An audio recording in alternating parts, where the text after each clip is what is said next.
are light, you are worthy, you are chosen, you are safe, you are whole, you are forgiven, you are precious, you are divine, you are the radiant, you are the dream fulfilled, you are the word made flesh. We are one, we are the temple, we are the breath, we are the spirit, we are creation, we are eternal, we are grace, we are favor,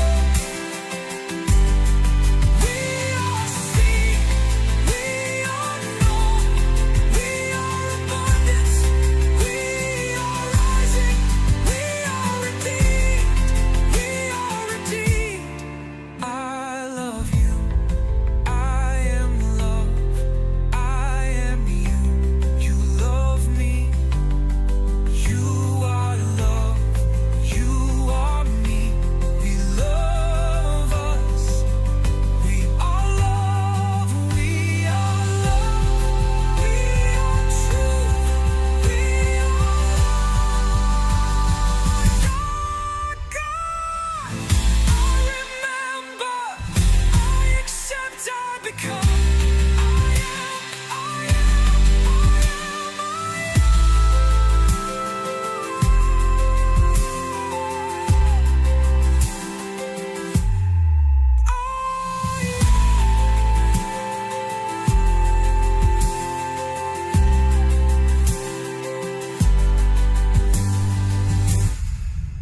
Well, good morning, good afternoon, good evening, good night, good day, good, bad, good.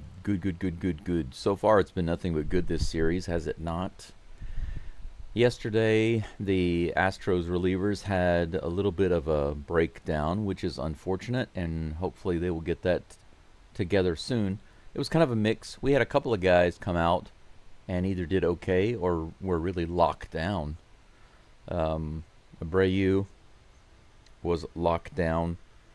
Okert did a really good job. He served it up. He served up some nice dishes. And the rest of the guys were kind of falling apart there. A little disappointing, considering that McCullers didn't fall apart. He gave up not so many runs. If we can keep McCullers, now of course, assuming that McCullers stays in the starting pitcher role, which you never know, they might bring him in as a bridge guy later, who knows. But if he stays in the role of the starting pitcher, then my guess is that our best hope for him is for him to give up no more than 3 runs in 5 innings. I would prefer less, but for McCullers in particular, I would accept that if it were consistent. Consistent 3 runs or less per inning, per 5 innings, I'd take that. Michael, thank you for being the first. You said that and $10 gets me a quarter pounder with cheese combo at McDonald's. That is so expensive. Have you ever heard of a mega Big Mac? They actually have two extra sizes of Big Mac in Japan. There are 3 sizes of Big Mac. Were you aware of that? And by the way, I'm not promoting Big Mac. I'm not saying it's an awesome burger or sandwich. But what I am saying is that they have the regular Big Mac, and then they have a bigger Big Mac that has double the patties. And then they have an even bigger Big Mac that has triple the patties. But it's not just triple the patties or double the patties. It's also wider. So imagine a kind of a Whopper-sized Big Mac, but with the extra patties. That's what these extra Big Mac sizes look like. Do you have any of those? Because I know that they came out with those in Japan several years ago, and they didn't have them in the U.S. I'm wondering if they offer them now in America. You can let me know. But yeah, Michael, Travis, Space City, John, Fish-Eyed Fool, Howdy to you all. I hope you're all doing well.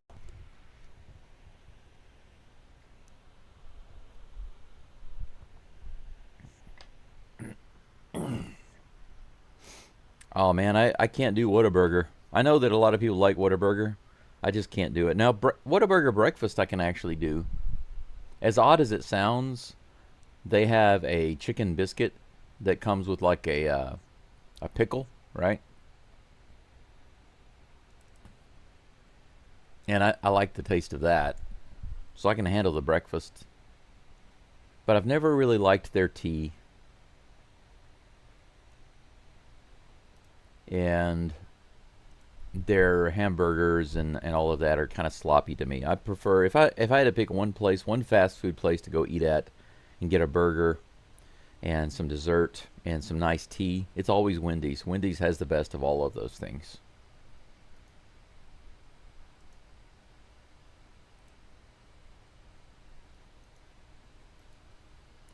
Let's see here. I'm trying to get a couple of things worked out because we're going to have we might have some new relief pitchers today.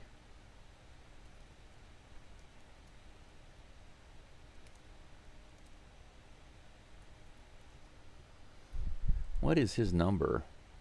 Is his number 69? Are you serious?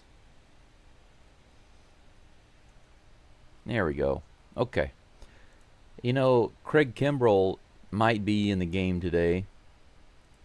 So, I'm trying to get some images made for these pitchers, these relief pitchers, just in case they come in the game. But real quick, Dean Kramer is on the mound today. It would be kind of funny, though, if we had Jason Alexander on the mound. Jason Alexander facing off against Kramer, you know. That would be funny. Welcome in, Fred. Let's go over the lineup real quick like, just before we get started. Jeremy Pena is leading things off for the Astros, batting first. Of course, at shortstop. Correa batting second at third. Altuve's DH today, batting third. Jesus Sanchez batting cleanup in right field. Christian Walker batting fifth at first. Victor Caratini is in the game at catcher today, batting fifth. Ramon Urias batting seventh at second base. Mauricio Dubon in left field, batting eighth. And Blade Rogers, Jacob Melton in center field, batting ninth. Yainer Diaz is not in the lineup today. He's getting a rest day.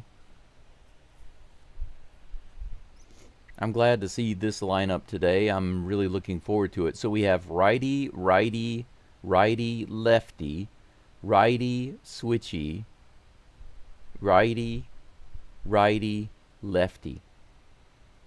So we have a few lefties, including Caratini, who's a good left. He's one of the best switch hitters in MLB, period, right now. So we have a moderately balanced lineup, and I think with Diaz taking a rest, we can actually continue our hitting today. Give him a break. Give somebody else an opportunity. Travis says we got a new place called Hippo Burger. It's a little pricey, but stuff is good. Kind of stuck on the Mexican burger.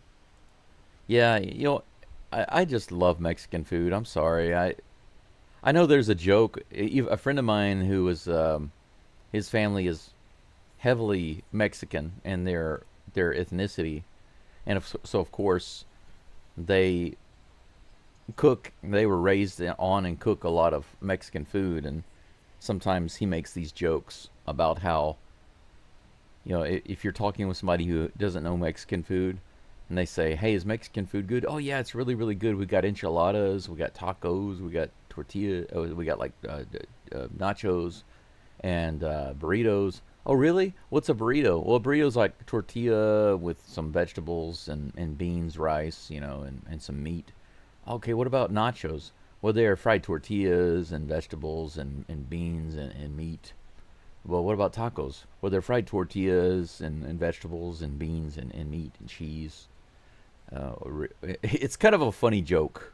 It's a funny joke because it makes all Mexican food sound the same, right? It makes it sound that way. It's not quite that simple, but it is pretty funny. But Mexican food is freaking delicious, so you're right, Travis. If there's a Mexican burger, I have to try it. There was an avocado Mexican style burger at Burger King here in Japan. Probably they've had it there too. And when I saw that, I was like, oh my gosh, avocado Mexican style burger, I've got to have that. So even though it's not really something I should be having on my diet, I couldn't resist. I was weak. I was drunk. Actually, I wasn't drunk. It's just an excuse, right?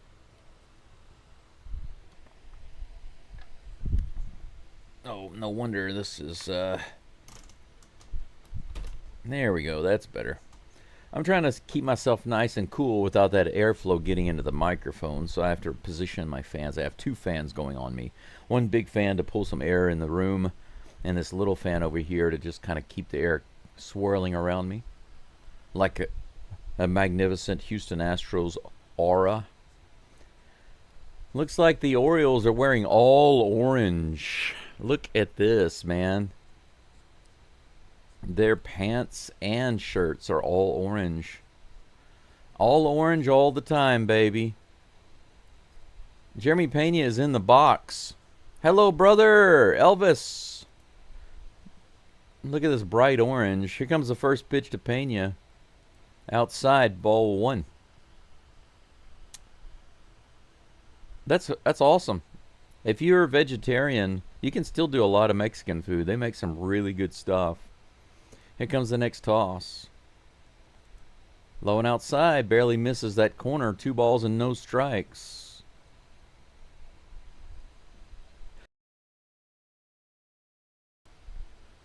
By the way, I got a donation this morning, early this morning, for $20. Here comes a pitch. In the dirt, ball 3, 3-0. And the person I got it from, normally when I get a direct donation, I send a reply message. Whether it's on Buy Me a Coffee or Patreon or PayPal or whatever, I usually send a message. And I was not able to. It said this user does not accept messages.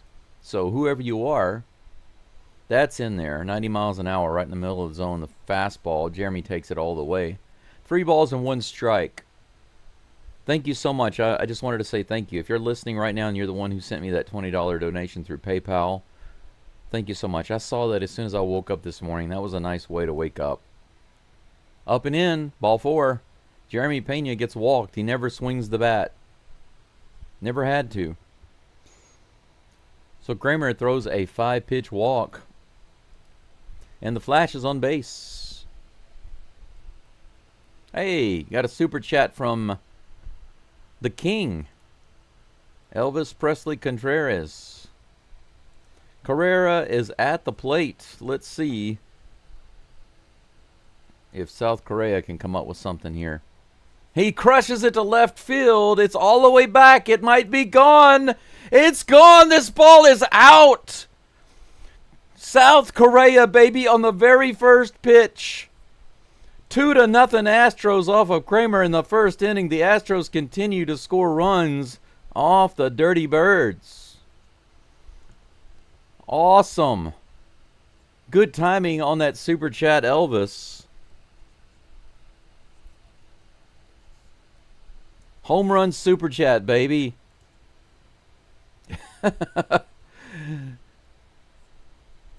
Look at that. How about that?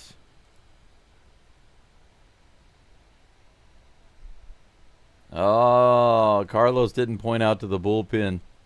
Altuve at the plate takes that first pitch low and outside for strike 1. Look at the bullpen. They're like, hey, where's the love? They're standing there with their arms up waiting for Correa to give them some love. Altuve bounces this one to third. Looks like it's going to be thrown over to first, and it is. He's out. 1 away on the ground out. 87-mile-per-hour sinker on the inside edge, and he just blasted it. Man, that had a lot of angle on it. Just floated out. And he finally did. That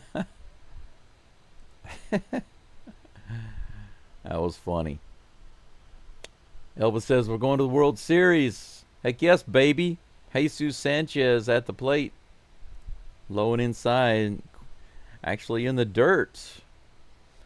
1 hit, 1 walk. 2-0 Astros. Jesus saves at the plate. I got some ideas for a Jesus Sanchez. Oh no! Does he go out? Yes, he does. Jesus saves. He goes into right field. He takes it deep. Jesus Sanchez with a solo shot. It's 3-0 Astros. 2 homers back to back. Carlos Correa to left field and Jesus Sanchez to right field. Yes, it was a crush. Just like that cute girl that I knew in high school that wouldn't give me the time of day. This is a little bit of a crush. Holy cow. How about this? Dean Kramer. He's now facing Walker. Walker going for 3 games in a row with a homer. 92 in the bottom of the zone. Yes, this is more like the Birds, Emily. You are correct. Go Astros indeed. Come on, Walker. Crispy. They need to earn the bullpen point. 1 ball, 1 strike. That one was outside. Look at Correa and Sanchez wrestling around in the dugout. That's funny.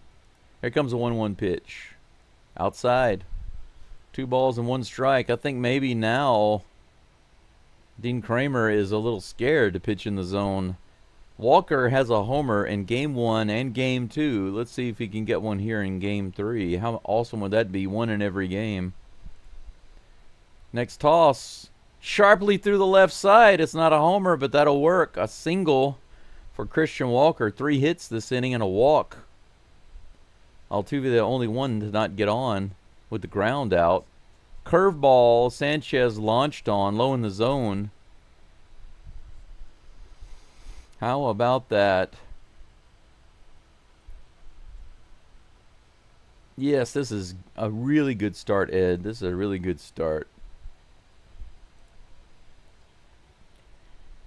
Caratini, the Batman at the plate. Ooh, he goes after the first one. Little swipe. 81-mile-per-hour curve. Swing and a miss. Oh, they say that was a splitter.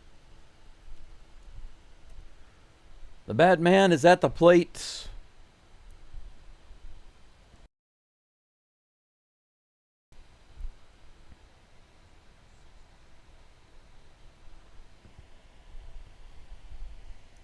Oh, and 1 is the count. Runner on first. He hits this one hard all the way out. It might be gone. It's gone. A 2-run shot by Victor Caratini. I kid you not. I kid you not. The Batman does it. A 2-run shot. It is 5-0, guys. No kidding. In the first inning, Victor Caratini, the Batman, cranks it deep. 101.9 miles an hour, 388 feet. And he drives in Christian Walker. The Astros are getting guys on base and driving them in with the deep ball. How about that? How about that? Ramon Urias at the plate. He hits it hard out to left center field. It's barely going to be caught at the track. Holy cow. Urias making a bid for a homer. Comes up a little bit short. The Astros are crushing the ball right now. There's the splitter home run. Outside splitter. So the sinker, the curveball, the splitter. The Astros are hitting home runs off of everything that he's throwing. 4 hits. Poor guy. Can't be on all the time. Mauricio Dubon at the plate. First pitch is in the low part of the zone for strike one. 2 outs, nobody on. What an unbelievable start to this game.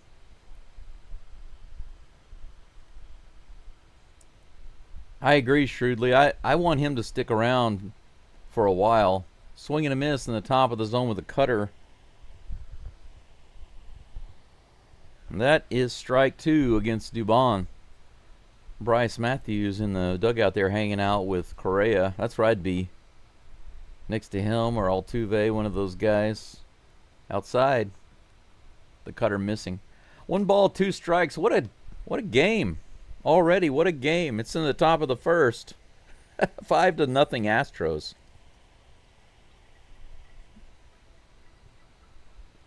Astros with new life. Here's the toss. Outside into the dirt. 2 balls, 2 strikes. Dear Orioles, thank you. Crispy. Oh, man. Yes, 429 feet. That's crazy. He blasted it. It was a crush. Big time crush. Here comes the pitch.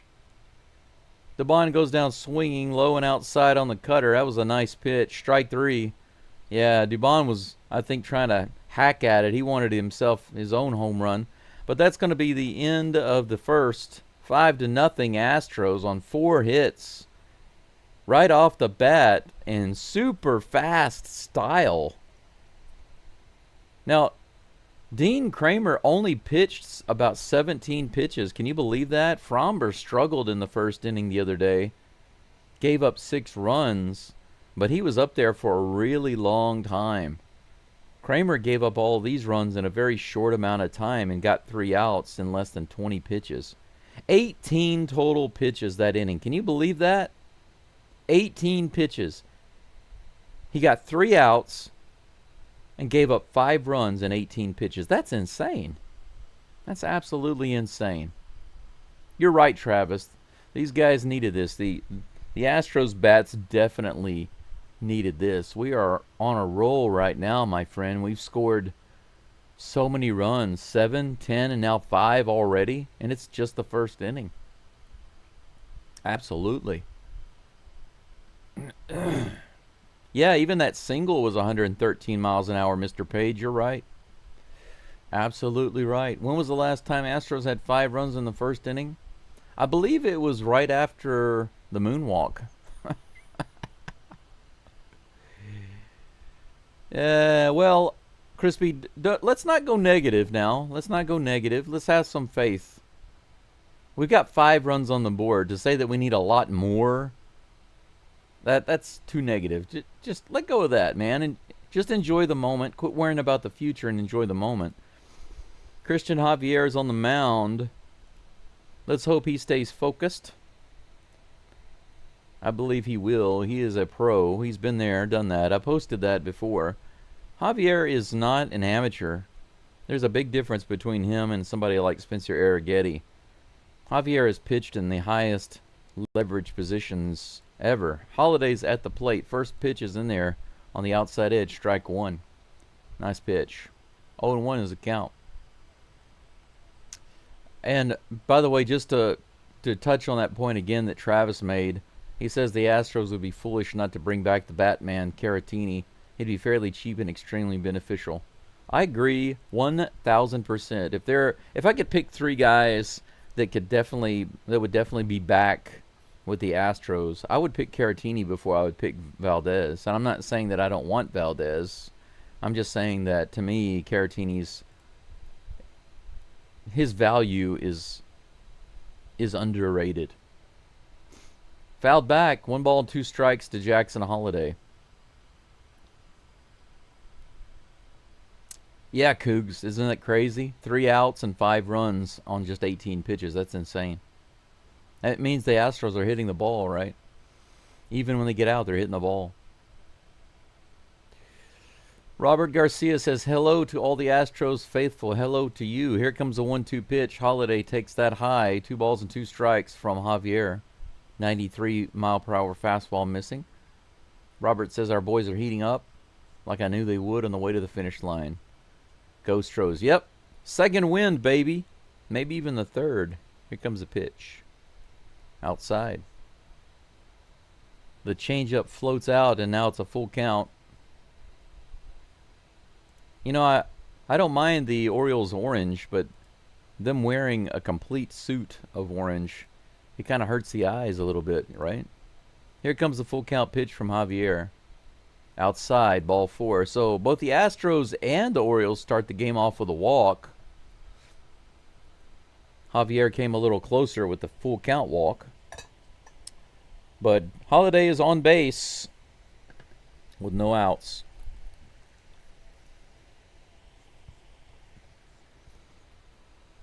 Jeremiah Jackson comes to the plate. Shrewdly, 3 homers in the Dodgers game is possible. I don't remember, but it's possible. The first pitch to Jackson is out of the zone for ball 1. Yes, Robert, thank you so much. If you have not pressed the like button, little thumbs up icon, please do that right now. I'd appreciate it greatly. Here comes the 1-0 pitch to Jackson. Low below the zone, another ball. Javier has thrown too many balls starting off this game. Let's see how long it takes him to get his control worked out here. Holiday on first, 2 balls, no strikes, no outs. Here comes the toss. Up and in. 6 straight balls. And the count is 3-0 to Jackson. Go Astros indeed, Joshua. Yes, absolutely, Crispy. Enjoy the moment. Yes, Brendan, I hope that Javier's feeling nice and toasty today. Nice and warmed up and ready to go. Just above the top of the zone. Couldn't get the strike. A 4-pitch walk. 7 straight strikes. I'm sorry, 7 straight walks. I'll get it right. Third time's the charm. 7 straight balls thrown by Javier.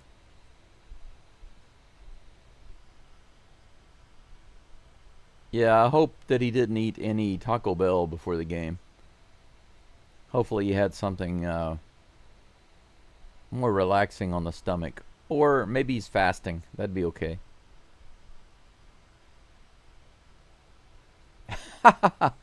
That's right, Paul. Paul says the Orioles uniforms make them look like they should be picking up trash on the side of the highway. Yeah, they do. They look like upgraded inmate gear, you know? Community service gear. This is the community service. Some teams get the City Connect, but here the Orioles get the Community Service Connect uniforms.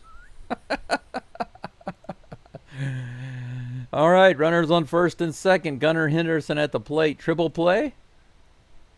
Below the zone. Ball 1, another ball. 8 straight balls thrown. Yes, I like the Astros orange a little better. A lot better. I also like that they don't wear the orange pants and the orange shirt. That's just too much. Finally a strike. 94 miles an hour in the bottom of the zone. 1-1 to Gunnar Henderson. Shrewdly, yeah, you're right. Valdez is a great talent. He's a great pitcher. But I think that the way he's performing right now, unless he just gets locked down the rest of the year, he's going to be overpriced. Here comes the 1-1 pitch. This is fouled off. 94 in the top of the zone. 1 ball, 2 strikes. You know what? Those who've been listening to me for a while now, you'll know that I've said several times I hope that the Astros sign Valdez. And I stand by that. But I will add a caveat, a little asterisk or a star to that comment, which is if the price is right, then I hope they sign him. Ground ball. Could be a double play. No, it gets through. That's going to score a run. Arias couldn't get to it. 5-1. Orioles now have runners on the corners.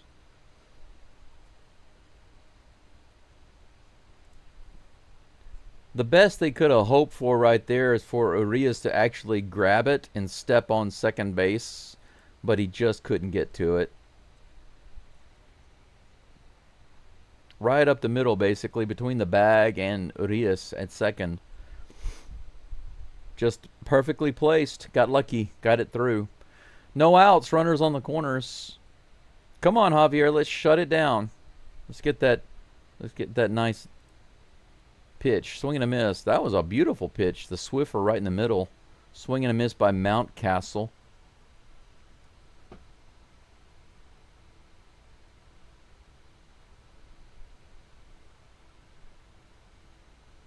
You're right, Paul. I agree. The whole uniform is just too much.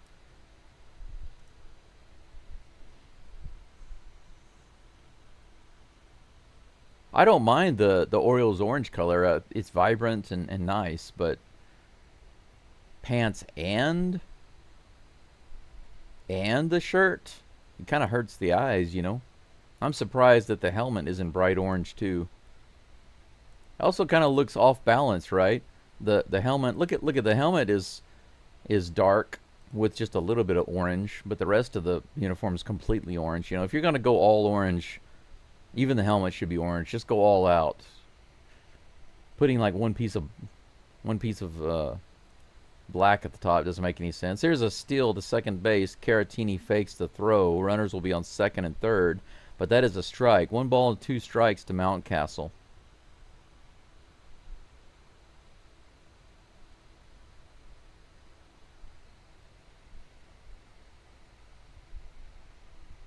Yeah, nowadays it seems like that, Travis, that really good catchers are kind of rare. I mean, there are a couple of them. There are a few of them in the MLB right now, but not too many.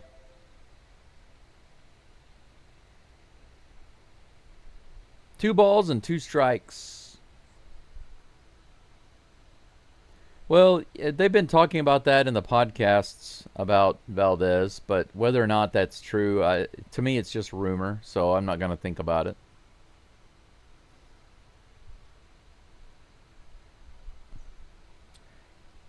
Shrewdly, I see what you're saying, but I think that the money they gave Correa has nothing to do with whether or not they can sign Valdez or whether they want to sign Valdez. I believe it's going to boil down to what he's demanding, what he and I guess his agent, if he's using an agent, I'm sure he is, what they're going to be demanding. And at this point, unless he just goes gangbusters into the end of the year, I think it's probably going to be way overpriced. Up and inside. Full count. Still don't have an out yet. Runners on second and third. 20 pitches now for Javier. Now look at this. 5-1. Javier has already thrown more pitches than Kramer. Here comes the full count pitch. Man, he is sweating big time too. Nice pitch. The Swiffer gets a swing and a miss. Foul tip caught by the Batman. And that's 1 away. First out and first strikeout.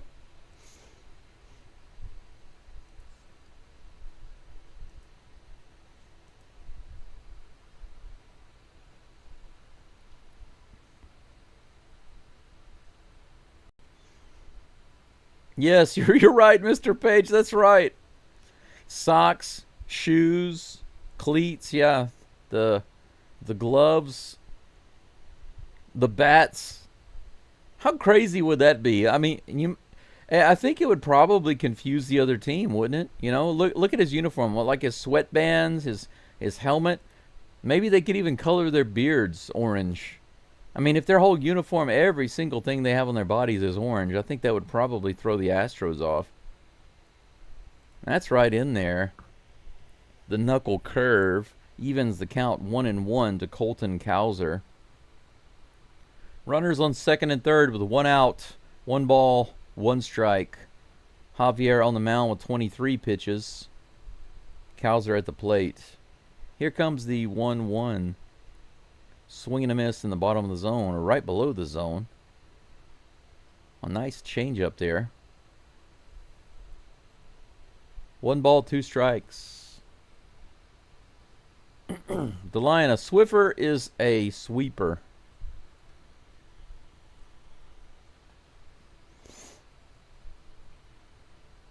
Here comes a 1-2. High fastball. He held up just a little too high. I think if he had put it just a little closer to the zone, he probably would have went around. 2 balls and 2 strikes.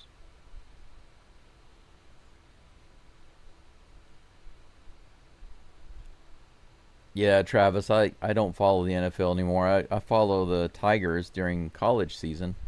That's fouled off at the plate. Count remains 2-2 against Cowser. When the Oilers left Houston, I stopped caring about NFL. Started watching the LSU Tigers. It's funny because I'd never cared about any college sports, but after the Oilers left, my brother kind of got me into watching the Tigers, and I started to enjoy that, so I just kind of stuck with that. Here comes the 2-2 count. This is hit hard to right center field and got to be down and score 2 runs, looks like. 5-3. Javier not looking sharp. Maybe he's still not feeling well. That was a long single for Cowser. 89 mile per hour fastball. That was a really slow fastball that just hung out over the plate. That's the kind of thing you can't do, right? You get punished on stuff like that. You leave it out over the plate. 5-3 Astros. Man, this first inning is crazy. Already 8 runs on the board. Caratini and Josh Miller are going to come out to the mound and have a little chit-chat. The whole infield is over. 1 runner on first, 1 out. At least we have a double play opportunity. Samuel Basallo, the rookie who just signed with the Orioles, is up at the plate. Yeah, Crispy, your opinion about Fromber and your comparison is the way I feel. Crispy says that I'm all for signing Fromber if the price is reasonable, like we offered for Bregman. But look at Tucker now. He's not playing good, and he wanted a ridiculous amount of money at the end of the season. That's right. I agree. 76 up and out, ball 1 on the knuckle curve to Basallo.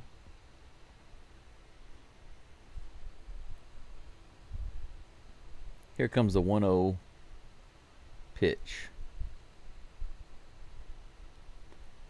This one's hit out into left field. Dubon is right underneath it. He tracks it over, and that is out number 2.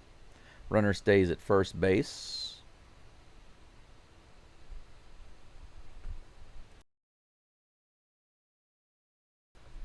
Nice quick out. 2 away. Kobe Mayo comes to the plate for the O's. Yeah, they look like safety cones. That's right, Travis.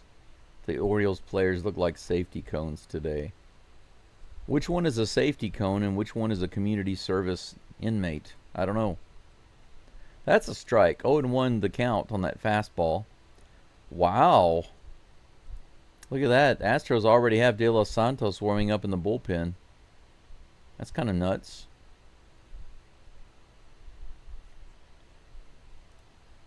Here comes the... Nope. He goes over to first base. The runner is back. 30 pitches now for Javier in the first inning.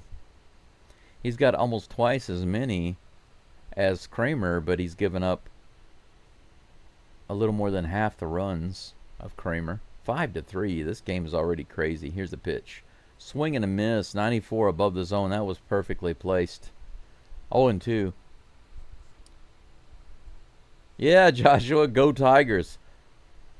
For those of you who remember LSU's last coach, go Tigers.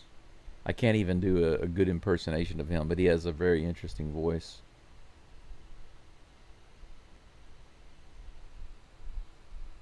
Patrick says, hello, big man. You talking to me? Hello to you, sir.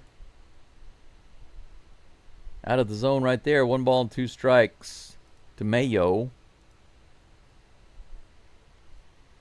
Let's see if Javier can put some mustard on the Mayo. Here comes the 1-2 pitch. Ooh, nice. Rung him up. The Swiffer. Little nice sweeper. Started off in the zone, kind of went down to the bottom of the zone. Umpire rung him up looking. Finally, Javier gets out of the inning. I'll tell you what, though, looking at Javier, he looks sweaty, tired. He looks sick, to be honest. He doesn't look good. And I'm not talking about his pitching. I mean, that's a different issue. But he really doesn't look like he's feeling well. It's just my personal take. When he came walking off the mound, he raised his hat up, and his face, his expression, the sweat. I mean, he really looked like he was kind of struggling physically. But you know, when you get an illness like that, you get some kind of stomach flu or stomach bug or whatever, especially something that dehydrates you. You can lose your energy, your electrolytes.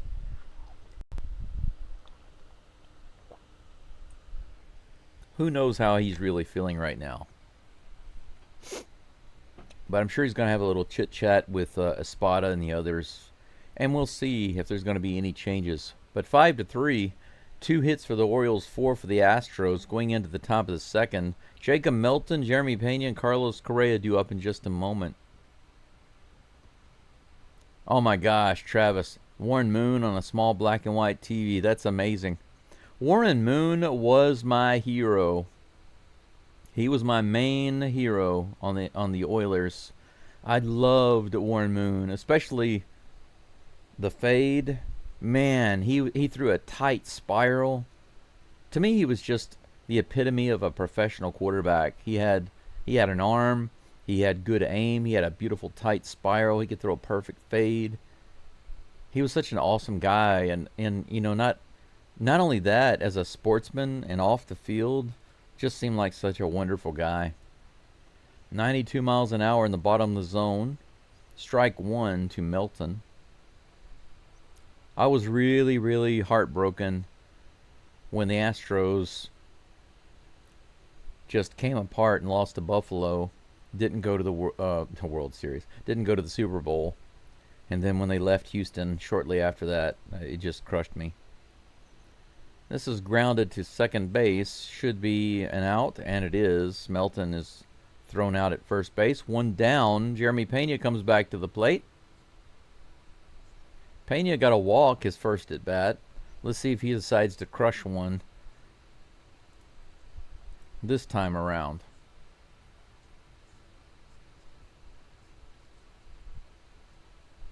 Yeah, there's a lot of truth to that, Travis. I would say that you're mostly right. Most of the time, that is the case. That's correct. Pena hits it to the shortstop, who fires it over to first base, and that'll be out number 2. So Pena grounds out. 2 ground outs. Kramer having a better inning right now so far. Carlos Correa comes to the plate. He had a 2-run blast last inning.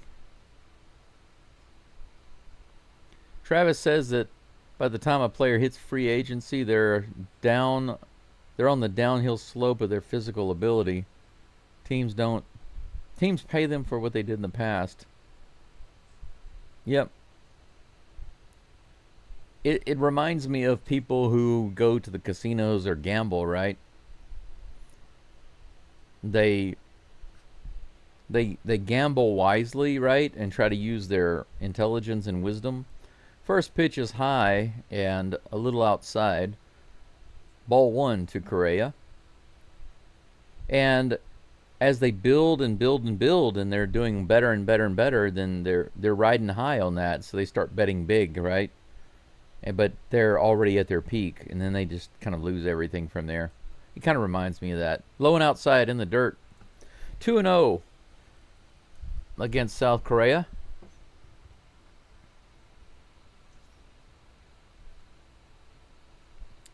Yeah, Crispy, it reminds me, Javier throwing so many pitches but giving up fewer runs. 93 fouled off by Correa in the top of the zone. 2-1 is the count. It kind of reminds me of Hunter Brown, how inefficient he can be. He can go through 5 innings and give up nothing, but he'll have like 100 pitch count, you know. Here comes the 2-1. Low and outside again. 3 balls and 1 strike to Correa. Maybe Correa will walk, and it's Altuve's turn to hit a home run. I think so. Here comes the 3-1 pitch. On that outside corner, Correa thought it might be a ball. Not a bad call by the umpire on that outside edge. I don't think that Correa's upset about that. Full count. Here comes the pitch. Right in there, and a swing and a miss on the splitter. Well, that's out number 3. Strike 3, out 3. Altuve will be leading it off in the next inning. But as for now, that's all for the Astros. A really short at bat and no rest for Christian Javier, who's already up to 33 pitches. And only 17 of those are strikes, just barely half. His ERA right now is sitting at 6.0. Astros are leading 5-3 at the end of 1.5.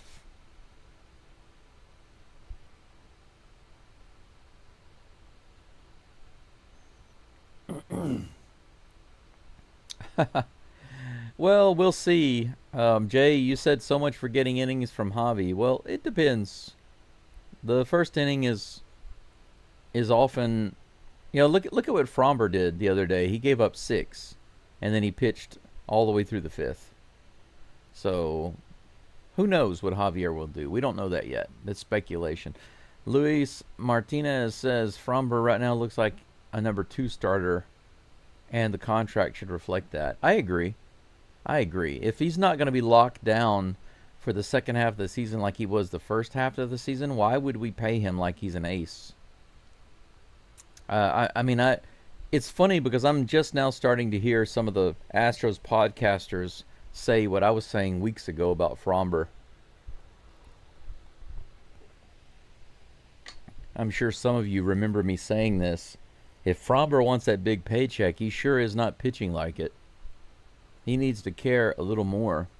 He can complain all he wants about where the infield is at, or whether or not they turn a double play, or where they're playing in the outfield, or however the catchers perform. It doesn't matter. Hello Kitty belt bag day. What does that have to do with the Astros? Oh, it does have an Astros hat on. Well, there's that, I guess. First batter is Dylan Beavers. He takes that nice knuckle curve for strike 1. Good start for Javi. But yeah, if Fromber wants that payday, he needs to stop acting like he already has it. Broken bat to first base and lobbed over the head of Javier. I'm not sure.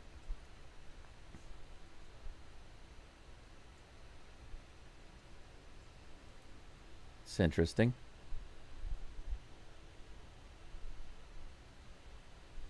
I'm not sure exactly what happened there. That was strange. Okay, there's a broken bat over to the right side. Walker picks it up, throws it to Javi, but it goes over his head.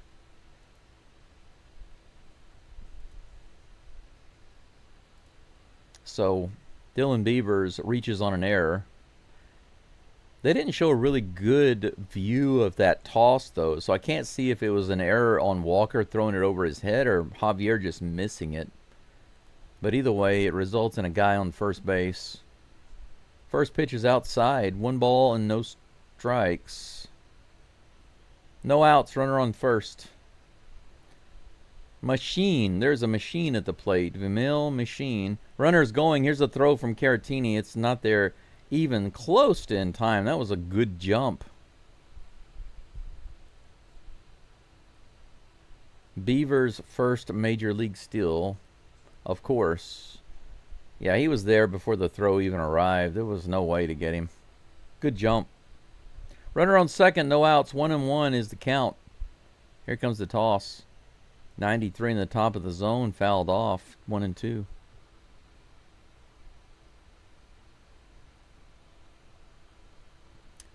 I don't really trust the Astros medical staff too, Crispy or either, but I will say that at least they don't push players to come back too soon. They haven't been doing that. Here comes the next pitch. Check swing, fouls it off. Count remains 1-2. Wouldn't mind having a guy like Gusto right now, right?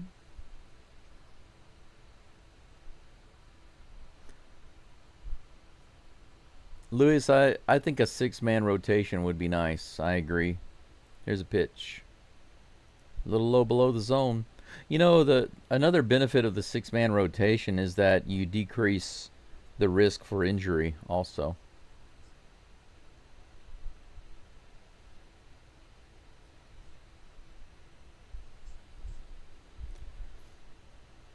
'93 inside, fouled off again. The count remains 2-2. No outs, runner on second. They keep showing this guy out in what they call the splash zone. He has a water hose. He keeps blasting the crowd with it. Looks fun, but I guess the kids love that. I'd want to be watching the game, though. I'm focused on that. Here comes the 2-2 pitch to Machine. That's way outside and high. Full count. Patrick says, I love the run and shoot Oilers. Last 3 years in Houston had such great teams and lost to BS in the playoffs, starting with Buffalo. Yep, it was all internal BS too, Patrick. It's not because of talent. I didn't know that when I was a kid. I didn't understand it. But when I watched the documentaries years later about all of that, that's fouled off. Count remains 3-2. It just upset me even more that nobody cared other than, you know, the players basically. The team itself cared, but there was so much nonsense going on. They just kind of forgot about what they were doing. Here's a 3-2. This is hit hard into left field and just foul. Opposite field foul ball. Count remains 3-2. Yeah, Warren Moon deserved. He's probably the #1 quarterback in my mind that deserves a ring. The run and shoot offense was awesome. And if the Oilers had gotten to the Super Bowl, they would have destroyed. I think they were supposed to play the Cowboys. That was another thing that I really wanted to see. My brother was a Cowboys fan. Just like seeing the Astros play the Dodgers. That's a walk. 2 runners on now, no outs. Here we go again. Seeing the Astros beat the Dodgers in the World Series is a dream come true. Seeing the Oilers beat the Cowboys in the World Series, in the Super Bowl rather, would be a dream come true. But that's never going to happen. Jackson Holliday at the plate. The top of the batting order is back up for the Orioles. 2 runners on with no outs. 45 pitches for Javier. Here comes the 46th. 93 at the top of the zone. Swing and a miss. That was perfectly placed.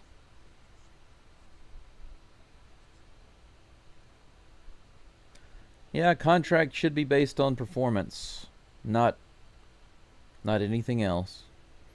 Here comes pitch. 93 in the top of the zone, fouled off. 0-2 to Holliday. Now think about this. I mean, think about how these contracts work. It's like you sign a contract, you're going to get all this money, and then you either get injured or you start performing poorly. You're still going to get your money. I mean, that doesn't work like that in real life. It doesn't work for me. Why does it work? Why did they get that? This is tap to first. Walker goes to second. No play back to first. Runners on the corners with 1 out. Fielder's choice for Jackson Holliday. Jeremiah Jackson due up.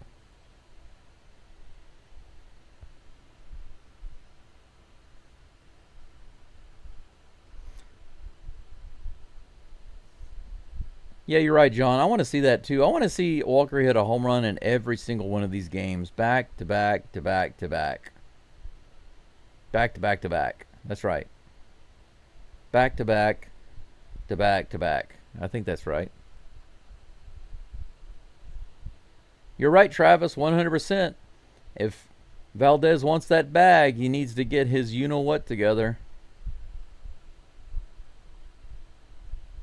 Yep, Texas Dave, you're right. They had talent even before Moon. Just were never able to completely capitalize on it. Caratini's underneath this foul ball behind the plate, and he puts it away. All right, out number 2, big out. Jeremiah Jackson fouls out behind the plate, 2 away. 49 pitches for Javier.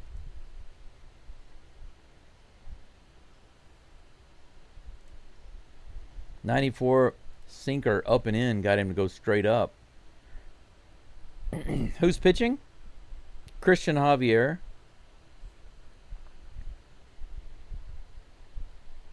Should be on the screen. If you're not looking at the screen, I understand. 77 miles an hour outside. Gunnar Henderson at the plate. Runners on the corners. Javi's got some traffic, but he might be able to give him a goose egg right here. We only need 1 out. Here comes a 1-0 pitch. Javi at 50 pitches now. Swing and a miss. Nice. Change up. That had some nice movement on it. Started off inside. Went down and low. Outside. 1 ball, 1 strike. Here comes the pitch. Swing and a miss. Nice. 93 mile per hour fastball. 2 to 3 inches above the zone. Good placement. Now, if Javier can keep this kind of control that he's showing right now at this at bat, I think that he can go several more innings. 1 ball and 2 strikes. Runners on the corners, 2 outs. Here comes the pitch. That one's too high. 93 miles an hour. He tried to go back to the same spot. 2 balls and 2 strikes.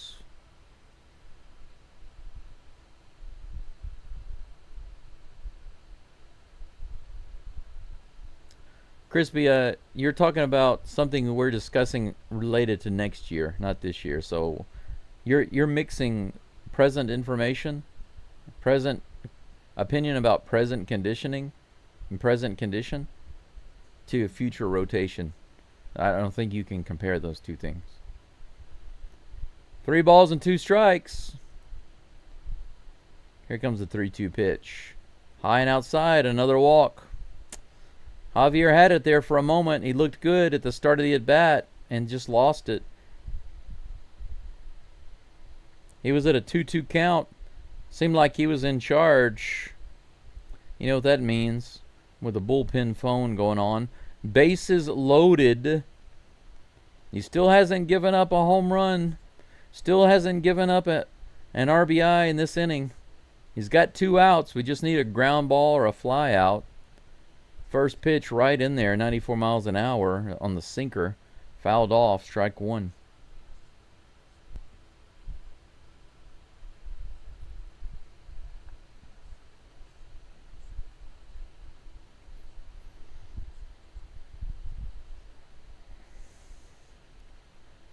Here comes the pitch. This is ripped down the line, just foul. But that's strike 2. 0-2 is the count.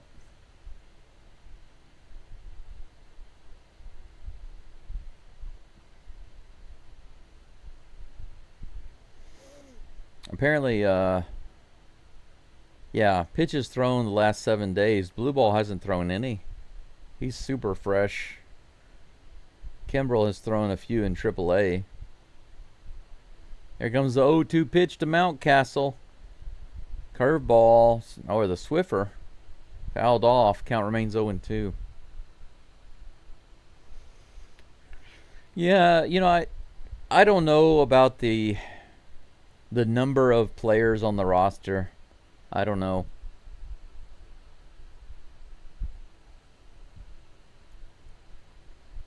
I think it's primarily more about management. But that's just my opinion. I don't know what the answer is. Another foul ball there. The count remains 0-2. This next pitch will be Javier's 60th of the game. He's got bases juiced with 2 outs and 2 strikes on Mountcastle. He just needs 1 strike to get out of this inning without giving up a run. There's the pitch. It's up the middle, and that's going to score 2. No? They going to hold him up? Nope. No, they did get 2.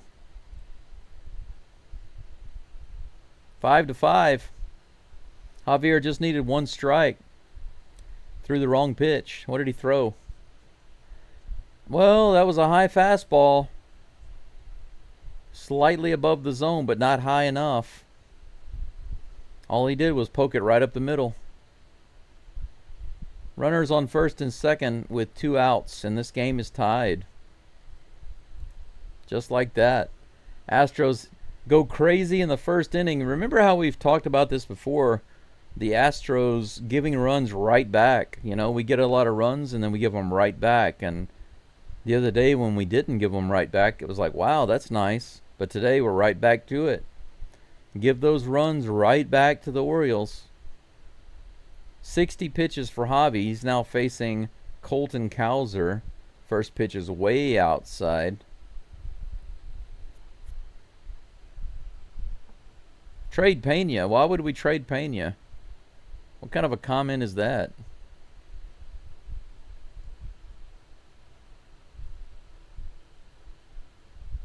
Joshua Burks, are you one of those guys that comes in here saying nonsense and stirring up stuff? I have a feeling you are. Your comments are not making any sense. I didn't do anything. You let Springer walk. You let Crail. What are you talking about? They went for money. They went for big paydays. Strike 1, finally. 2-1 is the count against Cowser.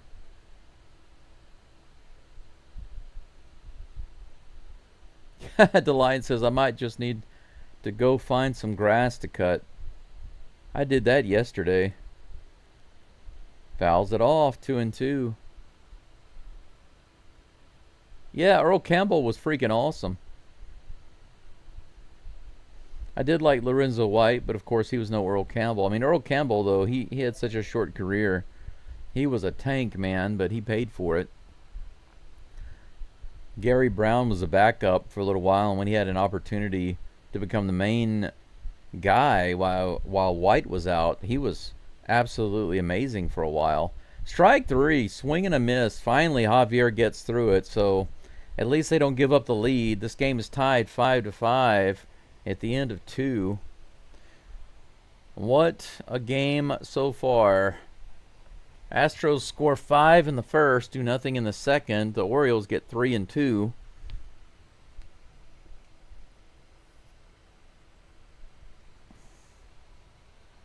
And they are hitting Javier consistently and getting walks and hits, and that's not a good combination. Javier's given up 4 walks, 3 hits. 4 walks and 3 hits in 2 innings. It's not good, right? It's not good.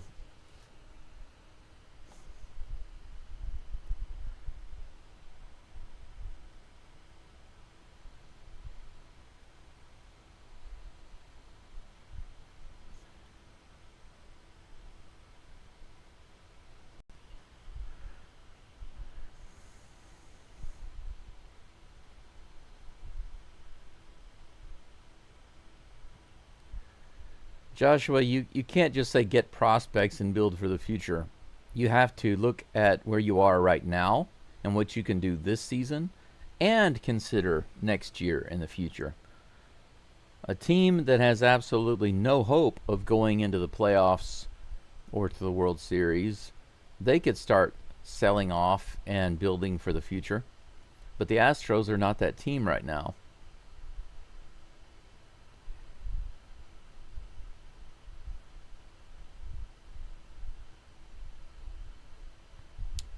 Yeah, Travis, you're right about Garcia having to change his delivery. But, you know, he was adjusting.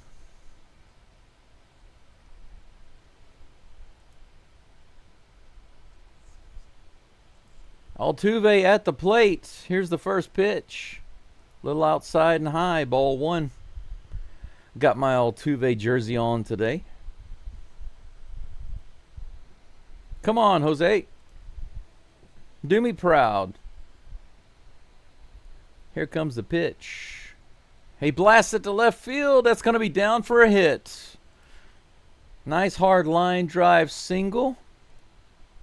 Lead off base runner.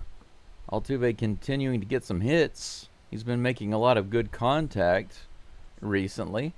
Single and a double yesterday.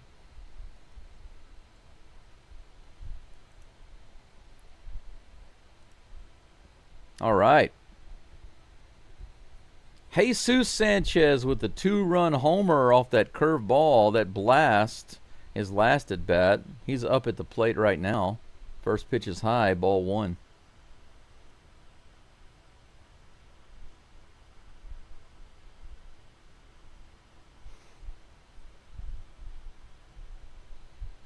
One ball, no strikes. De Los Santos still warming up in the bullpen, they said.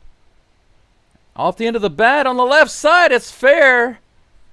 Altuve might be able to get all the way around to third. He does. Sanchez goes to second. Runners on second and third with that cue shot off the end of the bat. Sanchez right down the third baseline. Man, how about that?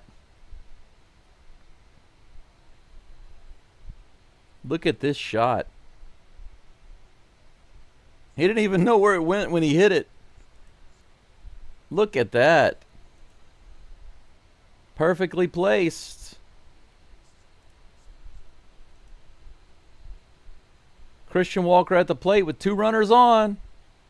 It's time for his 3rd home run. Ah, why'd you swing at that one? Low and outside on the cutter. 0-1 is the count.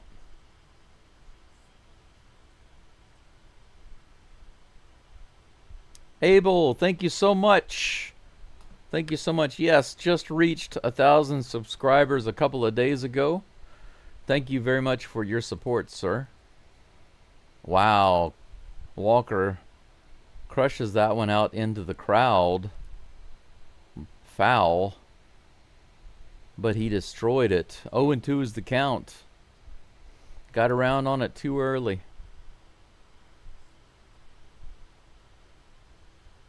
It's a pretty crazy game right now, Abel. Here comes 0-2 pitch to Walker. High, 1-2. Crispy says good start to the inning. Now score them in. Yep, absolutely. 6 hits now for the Astros. Single and a double. Altuve and Sanchez on second and third. No outs. 1 ball, 2 strikes. Kramer steps off the rubber. He wants a little break to think about what's going on here. I think I'm going to take this opportunity to grab some vitamins. There's a 1-2 pitch to Walker. 82 below the zone there, right at the bottom of the zone. Swing and a miss. Walker strikes out. Still waiting on that home run. Now would have been a perfect opportunity to get it with 2 runners on. But the 82-mile-per-hour splitter is too much for Walker to handle.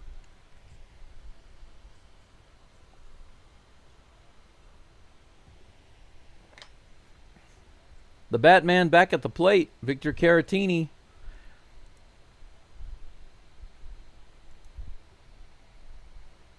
Kramer disengages again before the first pitch.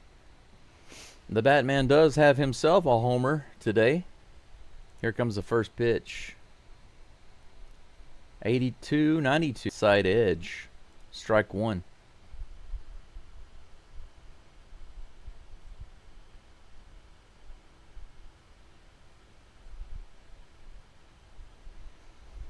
Joshua, I don't even know what you're talking about. Who are you talking about? De Los Santos still warming up in the bullpen.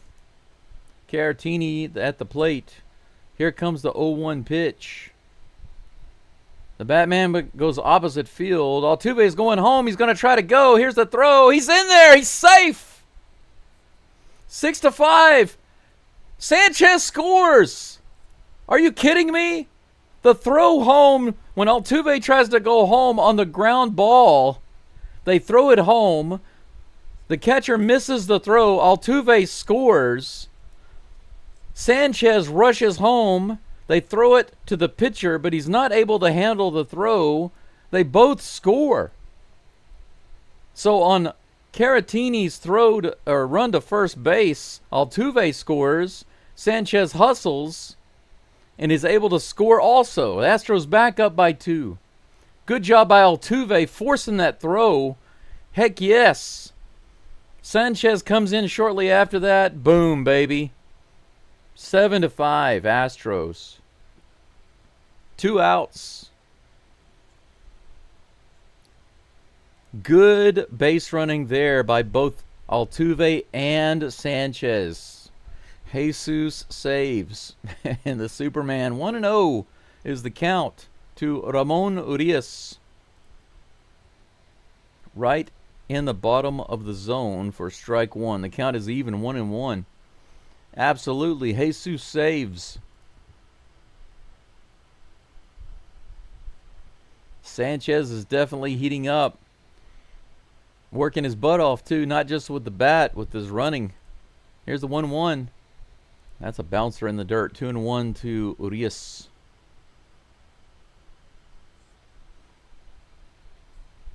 Eighth inning. It looks like it, doesn't it?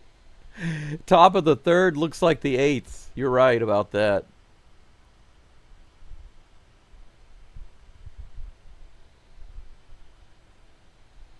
Here comes the next pitch, the 2-1. That's also in the dirt.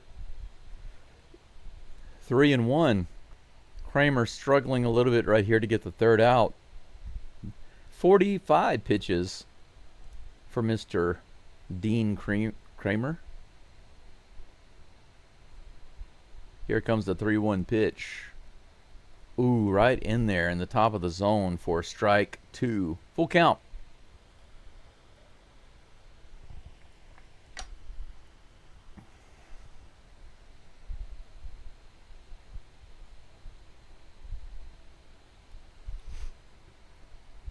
Here comes the full count pitch to Urias. He swings and misses on the inside. The sinker.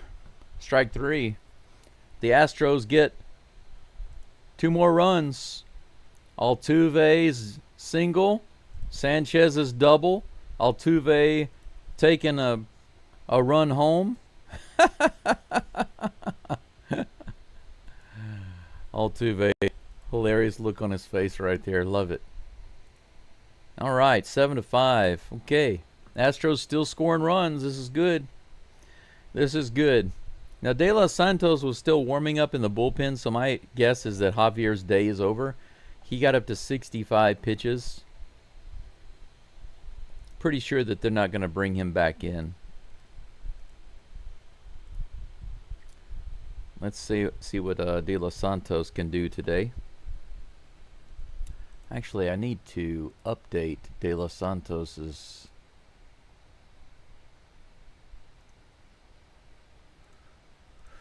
Let's see here. I need to update De Los Santos's portrait. I don't have his name on the screen. I've also got Craig Kimbrell.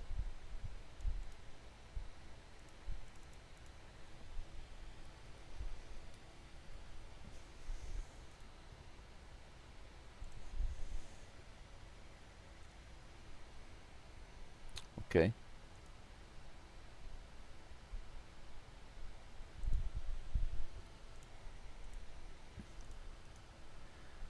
Try to quickly download these images here.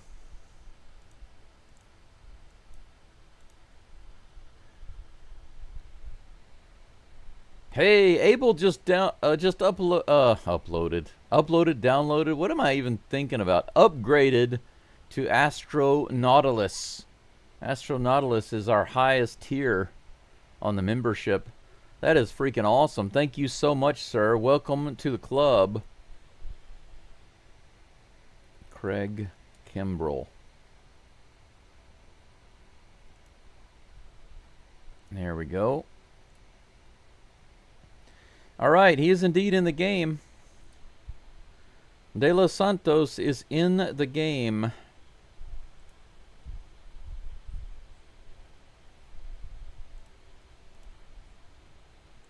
Very first pitch is to Basayo. He swings and fouls it off for strike 1. 0-1 is the count. Yes, that's right. Very Naruto-like. A little cheeky, a little fun, but gets the job done, right? Here comes the 0-1 pitch. Fouled off again. 0-2.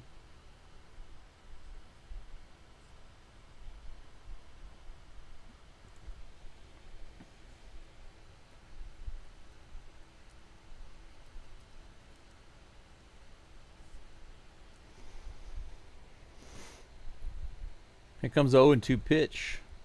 Way outside on the changeup. Man, that had a lot of movement on it. 1 ball and 2 strikes.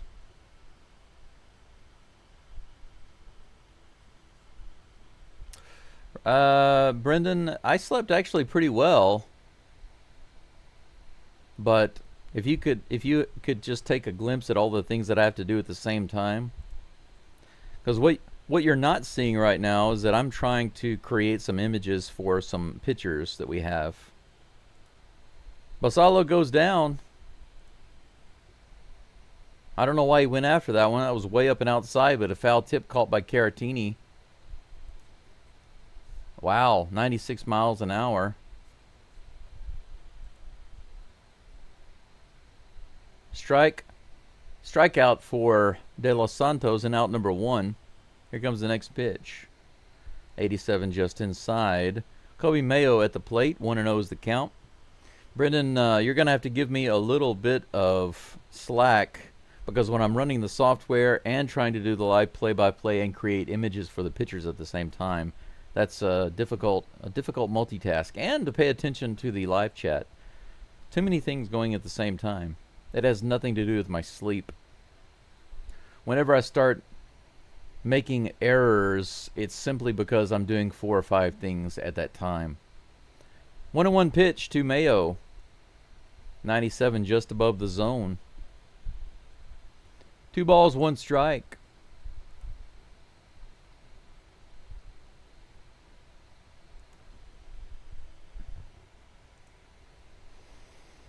Here comes the 2-1 pitch. 86 miles an hour on the slider, fouled back. 2-2 is the count.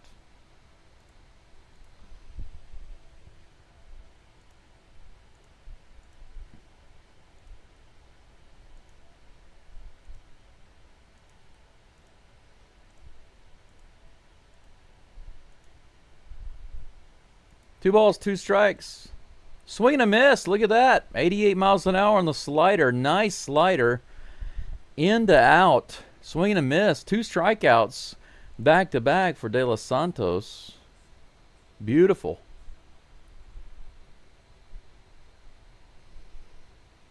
Already looking more solid for Javier, or than Javier, right? Looking more solid than Javier. Dylan Beavers at the plate. 96 on that outside edge, strike 1.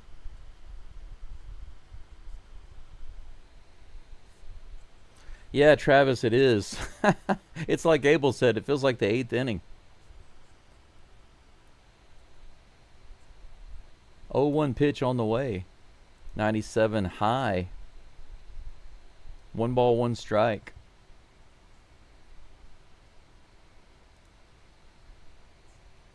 Uploads. Where is that picture?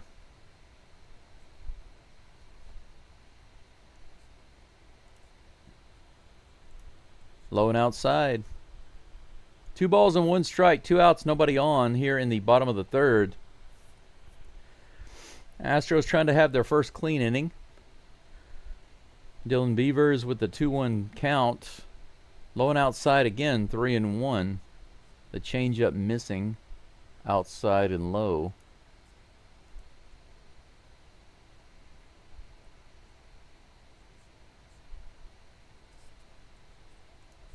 There comes the 3-1 pitch. Okay, so that's another poke through. Dylan Beavers is that type of guy. He just kind of throws the bat out there. Even his home run the other day, that's the same type of swing he gave right there on that single. He just kind of throws the bat out there. He doesn't do a full swing. He just kind of pokes the bat out there, and the speed of the ball bounces off the bat. It's not really a swing. It's more like a let the ball hit the bat kind of form. He's getting lucky with those hits, though, that rookie. Runner on first with 2 outs. Vimil Machine at the plate. Below the zone on the cutter. Oh, it was a changeup. 1-0.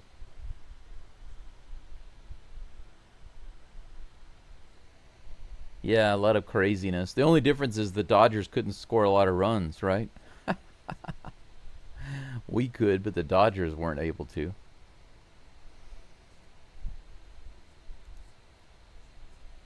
Some of our pitchers hanging out in the bullpen. 1-0 is the count. Here's the pitch. Right in there. Grounded over on the right side. Walker grabs it. No, I'm sorry. They didn't show. For some reason, they had the camera on machine. So I had to take a guess who was grabbing it. But that was actually picked up by Urias and fired over to Walker for the final out. Doesn't matter. Either way, it was a ground out. And the final out of the inning. No damage. De Los Santos does his job. Faces 4 batters. Gives up 1 single.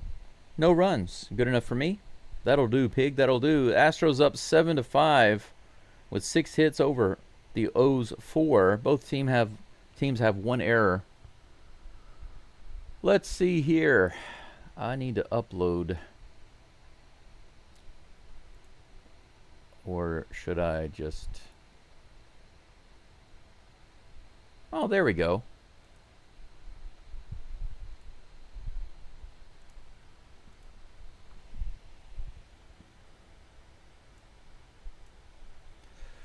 Just in case blue ball comes in.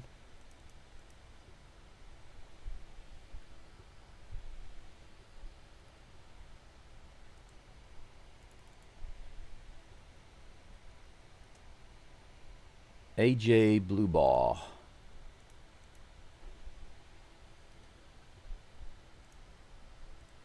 I'm trying to download and update all of these pitcher pictures so that whenever they come in the game, I will have them on hand.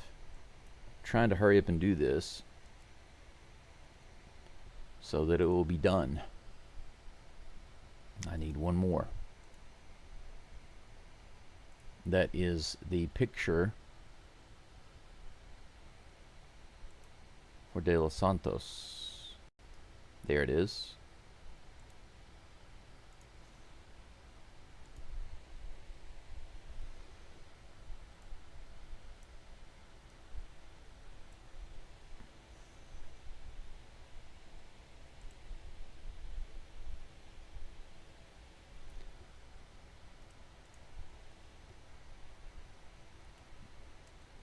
Enyel De Los Santos.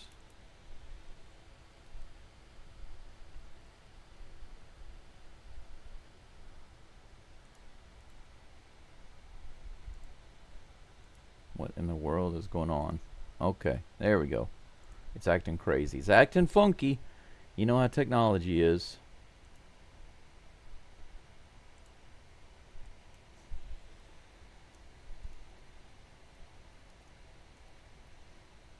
Okay, there we go. I finally got the right picture. All right, Dubon comes to the plate and flies out. Very first at bat. So, really quickly. 50th pitch of the game coming up for Dean Kramer. He's now facing Jacob Melton with 1 down, nobody on.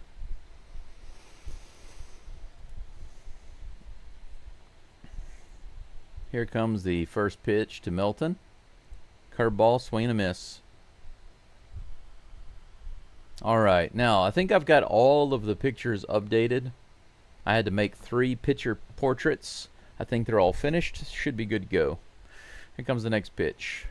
Check swing low and outside. They say he didn't go, and ball 1 strike. I'm going to take myself some vitamin C. I was trying to take my vitamins earlier, but I've got just too much stuff to do. Too many multitasking items. Yeah, blue ball is warming up, by the way. I'm glad I made his picture. That's the reason why I made these portraits, because I knew that they were on the roster. They might be coming in the game. That's low and inside in the dirt. 2 balls and 1 strike to Melton.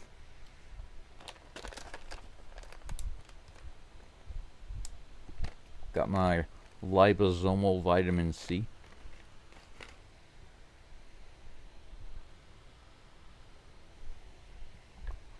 2 balls, 1 strike, 1 out.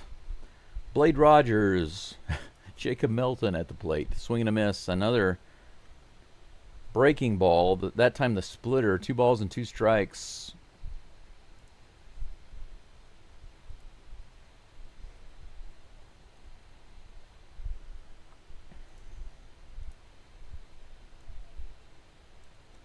Next pitch on the way.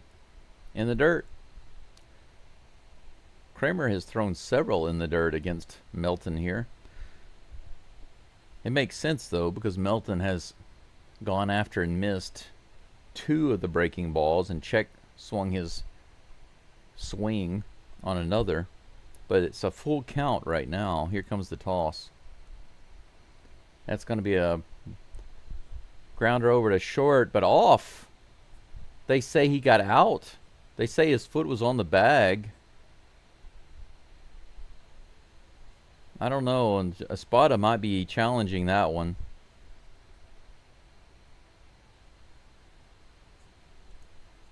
They're taking a look at it. Backhand by the shortstop, throw over to first base that pulled off the first baseman.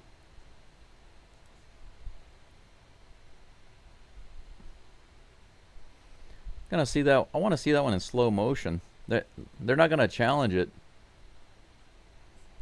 Looks like he came off the bag, but Espada's not gonna challenge it. That brings up Pena. That's a couple inches outside, but call a strike. 2 down, strike 1 to Pena. I really like Stingley, Brendan, but I just don't care too much about the NFL anymore.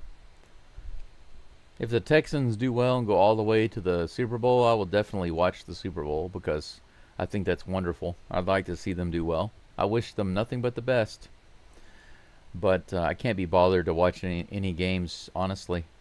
I would just watch them if others wanted me to watch them. Fouled off. 1 ball, 2 strikes to Pena. What time is it here, Abel? Right now it is 9:22 a.m. 9:22 a.m. You can see the sun coming in from outside right now, right? It's a bright, warm day. Maybe about mid-80s right now. Here's the pitch, the 1-2. Grounded down the third base side. They say it's fair.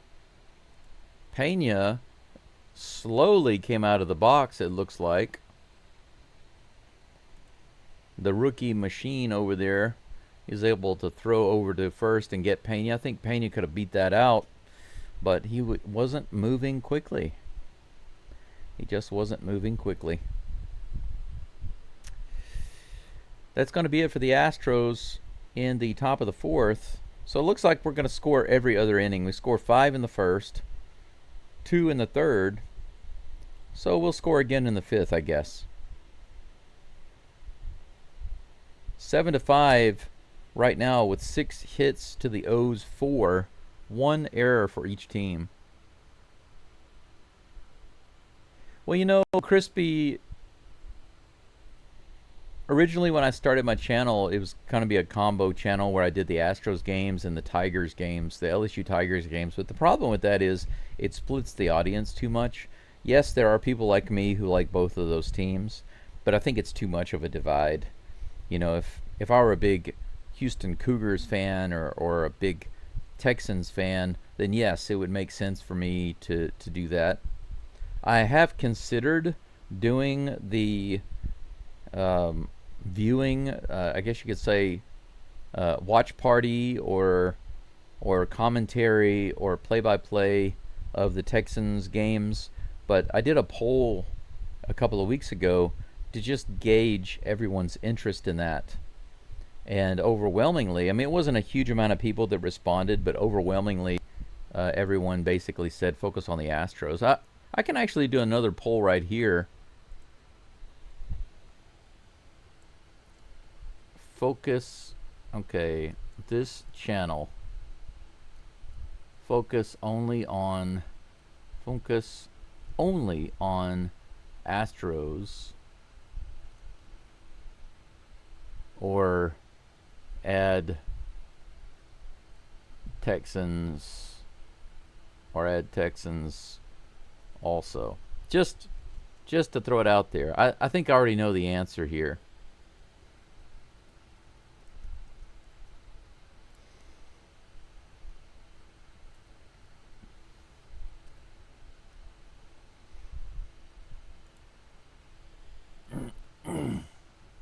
Other games possible as well. There we go. How about that? I'll let you guys vote on that, but I think I already know the answer. Blue ball is now on the mound for the Astros. 95 miles an hour swing and miss. Jackson Holiday at the plate.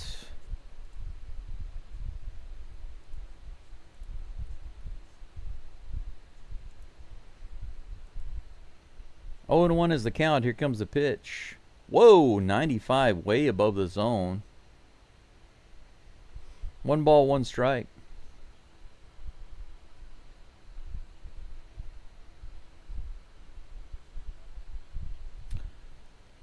Well, Elvis, I can't tell if he's out of shape or if he's just not feeling well. But seeing how much he's sweating and the look on his face, I think that he's weak right now. Like, but not because of conditioning, but because of illness. I think he's not recovered.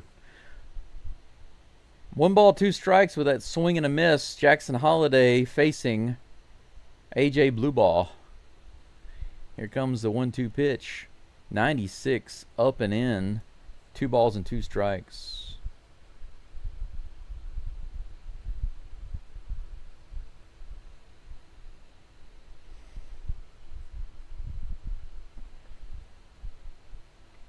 Well, I'm interested in football.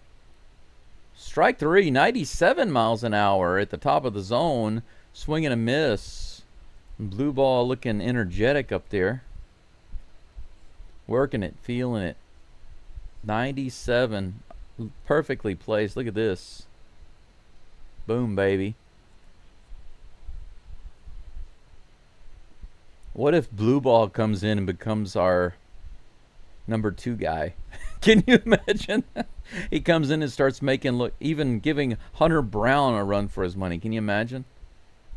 This is hit hard to center field. Melton's back. Are you kidding me? As soon as I say that, look at that. He hits a home run right to center field. Man, he got a little cocky. I think Blue Ball got a little cocky with that delivery.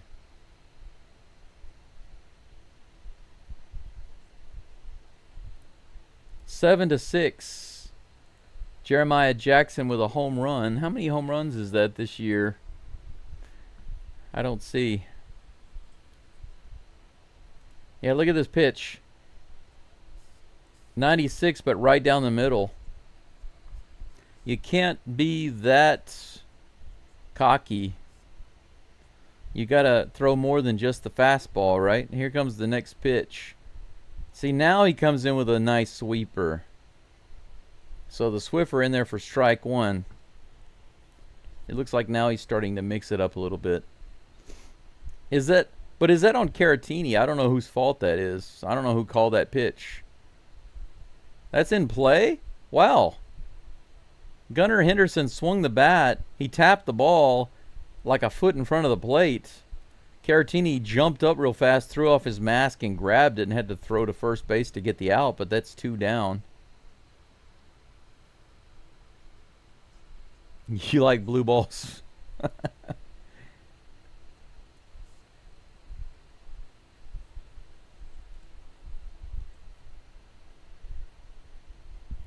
Three up and 2 down. 1 solo homer. Ryan Mountcastle at the plate, righty on righty. Here comes the pitch. Another Swiffer right in there. Swing and a foul ball. Yeah, you're right, Elvis. That pitch right down the middle is just, 96 miles an hour is nice, but when you throw it right in the middle and there's no movement, if it's flat like that, you can't do that. That's a mistake, and he paid for it. Here comes the 0-1 pitch. The Swiffer goes down and in the dirt. 1 ball, 1 strike. Crispy says, I'd prefer you put all your energy into the Astros. Yep. That's what most people said on the community poll. It was overwhelmingly focused on the Astros. Here comes a 1-1 pitch. 2 on the outside edge. Should have got the call, but umpire lays off 2-1. Well, you know, I like football, and I know a lot about football, but I've watched it my whole life. Here comes the 2-1. Below the zone. But admittedly, I don't know nearly as much about the management and the players and all of the trade info and everything about the Texans that I know about the Astros. Grounded to third, Correa scoops it up, fires it over to first, and that's out number 3.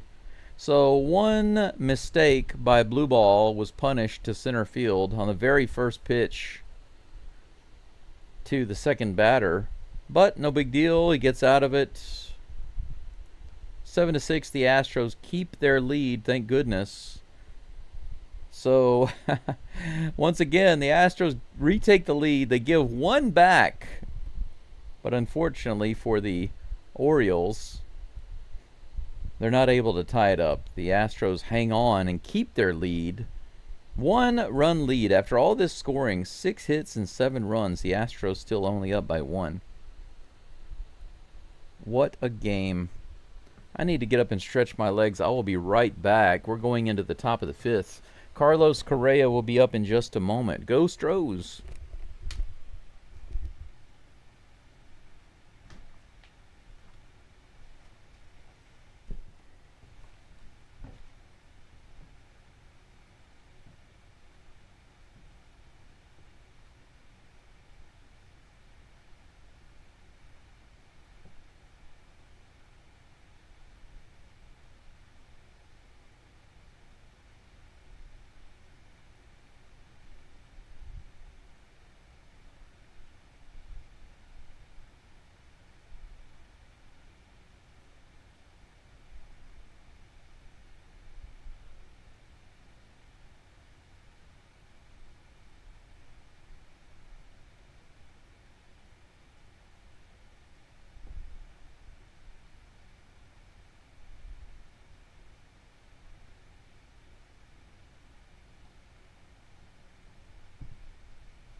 All right, Correa is up.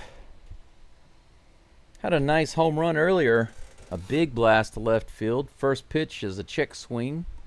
Taken outside for ball 1. 1 homer, 1 strikeout for South Korea. Here comes the next toss. Below the zone, 2-0. For those of you who are members, remember to use those emojis.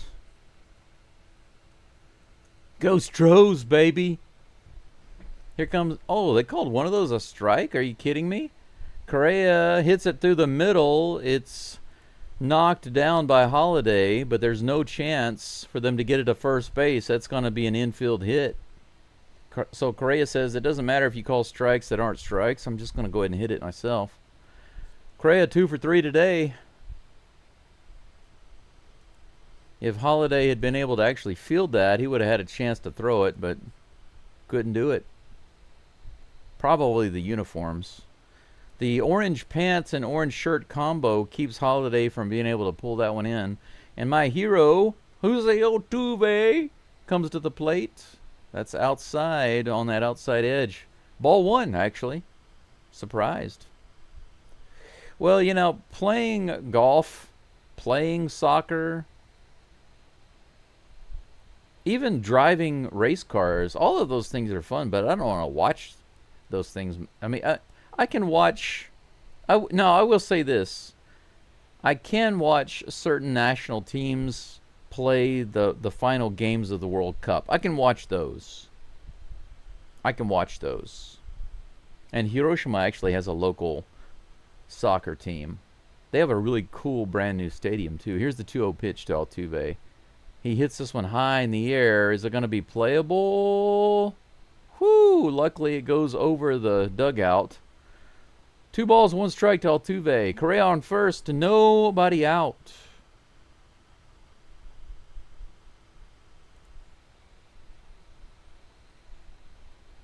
Watching the LSU Tigers football games, especially the rivalry games, that's fun. I enjoy that. The only thing about college football that sucks is that you can lose one game and then your chances of getting into the national championship are 0. You know, it's possible. Here comes the pitch. Low and outside. The cutter missing way outside. 3 balls and 1 strike to Altuve. Speaking of Altuve, with my 1,000 subscriber giveaway, I am including a Jose Altuve baseball card. Here comes the 3-1 pitch to Jose. He hits that one hard to left field. Oh, it's a line drive caught. Man, I thought for sure that was going to be down. He ripped that one to left field. Beavers just happened to be right there. Unlucky break. 1 down. And Jesus, who's having a great game today, great series, he comes to the plate.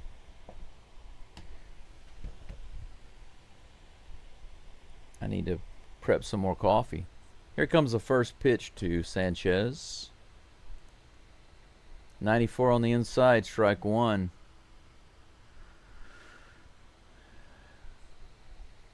You know, Crispy, it is possible that sometimes I could do the... Well, I don't know, though. I don't know how much it costs.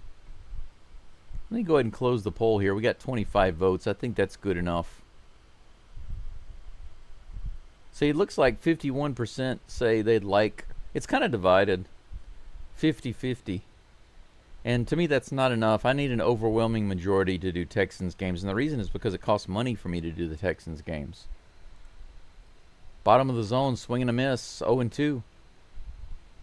In order for me to do the Houston Texans games, I'm going to have to... I would have to pay for the subscription to watch those games. And it has to be worth it. It has to be worth it for me, because right now just affording to do what I'm doing now is already a challenge. To do the Texans also.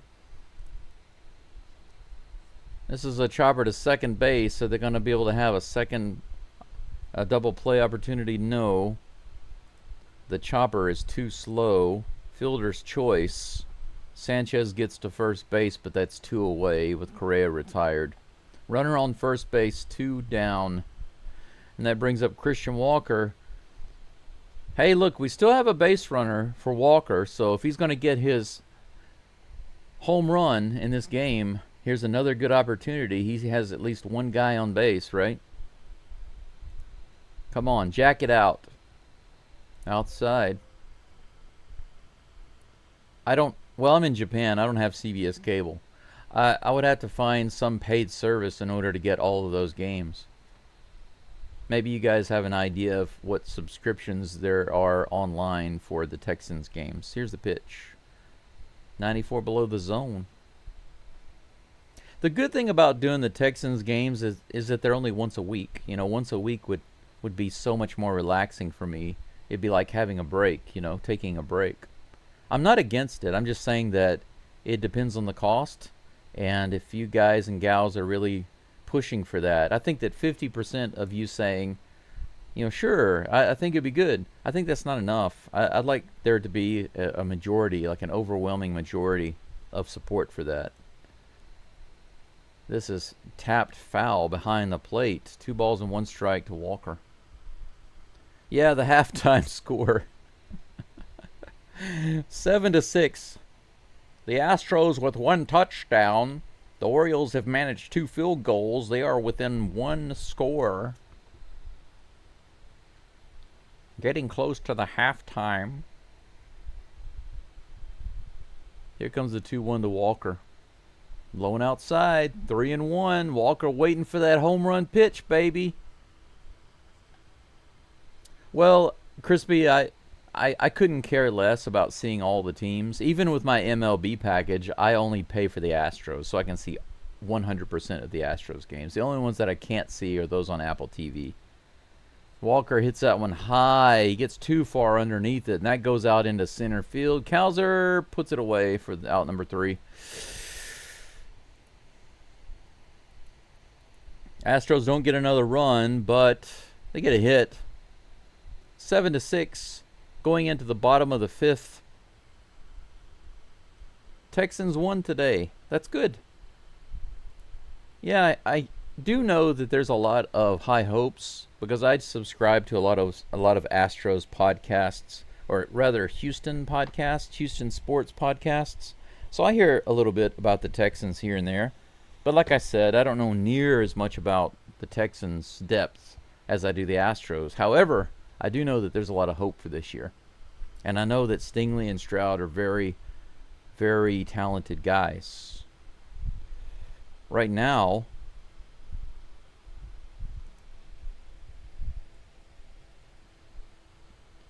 I'm going to make myself some coffee. You know what that means.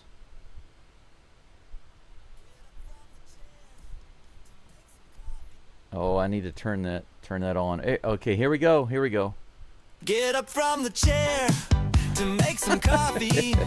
So this is the coffee break song. There isn't much time between each inning. Not much time at all. I gotta hurry 'cause I don't have long. It's the coffee break song. This is my coffee break song. Yep, It's a coffee song ground. meant for coffee breaks. That's what I made it for. It matters how long it takes. It does matter. 'Cause if I miss a pitch, my viewers just might ditch. My dish, that's right. Can't take too long. Get water People from the stop well, watching. put it on to boil, and now prepare. Very important to a boil the water. You don't filter want to drink it to straight bin out of the some load. fresh grounds as I take a quick whiff. Careful pour over. Hot water it's check. not off kilter. Hot well water It's a check. coffee break song. This is my coffee break song. It's a song meant for coffee breaks. There we go. All right, that's my coffee break song there. Look at that. The very first pitch. I kid you not. Look at that. AJ Blueball's on the mound. The very first pitch. Colton Cowser hits a solo home run. In the bottom of the 5th, it's tied up 7-7. Blue Ball has given up 2 solo home runs. So both runs allowed by Blue Ball have been on solo home runs. That was a sweeper right in the middle of the zone. 80-mile-per-hour sweeper right in the middle of the zone. The next batter is Samuel Basayo. Ball 1. Yeah, Brendan, crap indeed. It would be nice if we could kick a field goal right here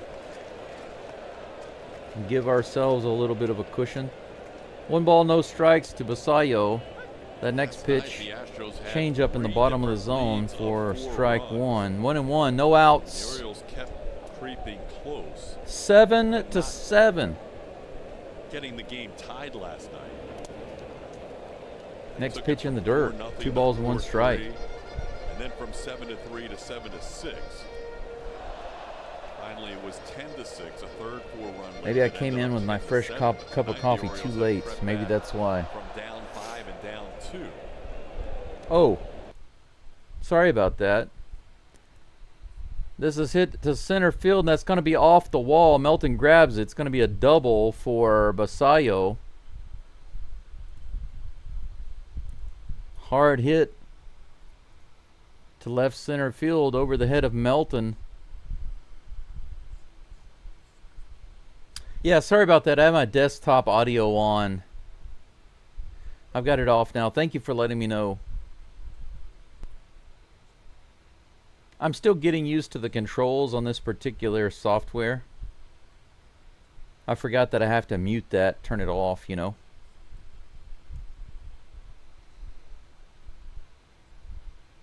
Here comes the next pitch. Kobe Mayo at the plate, ball 1, a little high. Runner at second. No outs. 2 strikeouts for Mayo today. Yeah. Strike 1 right in there, 93 miles an hour on the fastball. He took a little bit off on that, put it on the outside edge.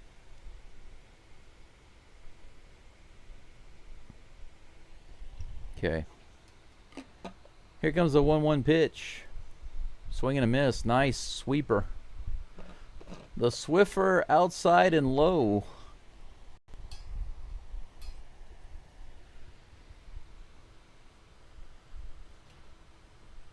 Yes, AJ, be more careful for the love of all that is holy.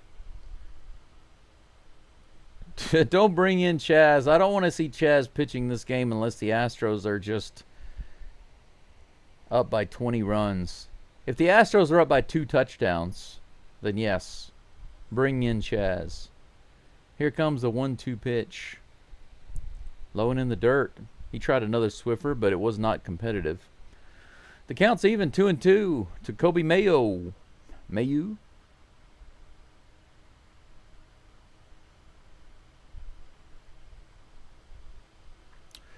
Ken, you're hilarious. Here comes the 2-2. Low and in the dirt again. Full count. Ken says, boy, do I feel stupid calling for blue ball to come back up. Never take my advice on horse racing. Well, you know, he had that one good outing with the Astros for like 6 innings. And then in the minors, his ERA shot up to over 5. It was like 5.3 or something like that. Here's the 3-2. Outside, ball 4. Looks like Mayo was just taking all the way. He was in auto take mode there. He wasn't getting anything after the first couple of strikes. He just stopped swinging. Actually, I think the pitches that he went after were not even in the zone. I think he realized he's not throwing me any strikes. 2 runners on, no outs. Dylan Beavers comes to the plate. This is the guy that just kind of throws the bat out there. He doesn't have a full swing. He just kind of pushes the bat out there. It's a very childish looking swing. Even his home run the other day, his first MLB home run, he just kind of stuck the bat out there and it bounced into the right field stands.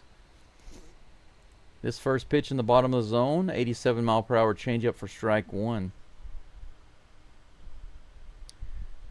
It would have been nice to go for that 2-point attempt, Death. That would have been nice. 2-point conversion. Here comes the 0-1 pitch to Beavers. Right in the middle of the zone, fouled off. All right. Ultra hot, fresh cup o' coffee prepared. Ooh, that's nice. No balls, 2 strikes rather. Here's the toss. 97, fouled off again. Blue ball trying to blow it by him.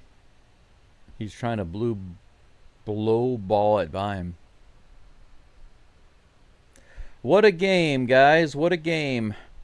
5 runs scored, 3 runs scored, 0 runs scored, 2 runs scored, 2 more runs scored, 0 runs scored, 0, 1, 0, 1. We are tied at 7.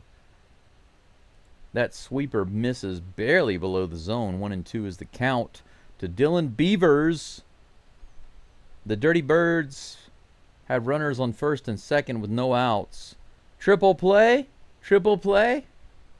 I want to see it. In the dirt outside, 2-2. Hey, VentureCast. Good to see you again. Have you been on a cruise? I see you're over in Thailand. If you get over into Japan over this way, let me know. Come visit Hiroshima sometime. There we go. Strike 3. Rung him up. 87 mile per hour changeup right in there. And Beavers took it looking. He took it like a champ. 1 down. Beautiful changeup. Take a look at this. Started off inside. Woo, that was beautiful. Yeah, Beavers couldn't do anything with that. Yeah, he was like,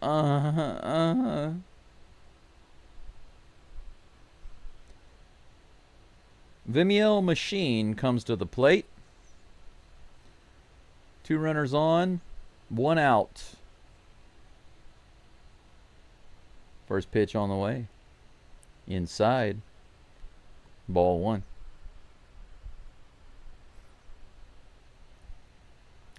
You know, the Astros' struggle recently, isn't it interesting that their struggle has been their pitching, but the bats have been alive the past few games.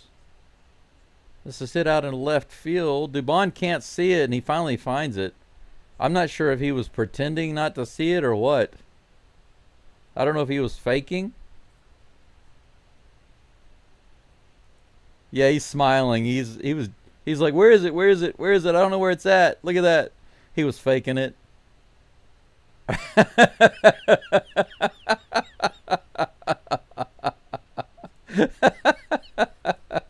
Dubon was out there. He had that big grin on his face. He was joking around, pretending like he didn't know where the ball was. Out number 2. Trying to get those runners going, I guess. That was hilarious. Jackson Holiday at the plate. 2 outs, runners on first and second. Here comes the pitch from Blue Ball. Fouled back. Is it going to be playable for Caratini? No, it goes into the crowd. The curve ball? No, Swiffer. Yeah, Angel, it's funny you said that because earlier it was said that, you know, but Abel said it felt like it was in the 8th inning. And right now, you're right. It feels like extra innings. You're right. 0-1 is the count. Here's the next pitch. Ooh, nice changeup. Swing and a miss on the lower outside corner, 0-2. VentureCast says, on a land trip, not sure when I'm heading back to the States. I'd like to visit Japan again someday. If you come to Hiroshima, please let me know. I'd be more than happy to meet up. Low and outside. I've acted as tour guide for many of my friends from different countries. Show them around Hiroshima. I even showed them around Kyoto, Osaka, Nara, and Tokyo. This is hit hard into right field. Sanchez is over, and he makes the catch on the run for out number 3. All right. 7-7 on the solo homer, the solo leadoff homer by Colton Cowser on the very first pitch of the inning. But after that, despite having a couple of runs on with no outs, Blue Ball comes back and gets 3 outs in a row. So he gets out of it. Gives up 1 run, gets out of it. 2 innings in a row, Blue Ball gives up a run, shuts it down. Gives up a run, shuts it down. 7 hits. Check this out on the scoreboard right now. 7 hits for each team. 1 error for each team. 7 runs for each team. We are completely even. The only difference is that it took the Orioles 4 innings of scoring to get to 7. It only took the Astros 2 innings. But we are due for some runs right now. The Batman Victor Caratini is coming up next. He will lead off the damage for the Astros in the top of the 6th, followed by Ramon Urias and Mauricio Dubon.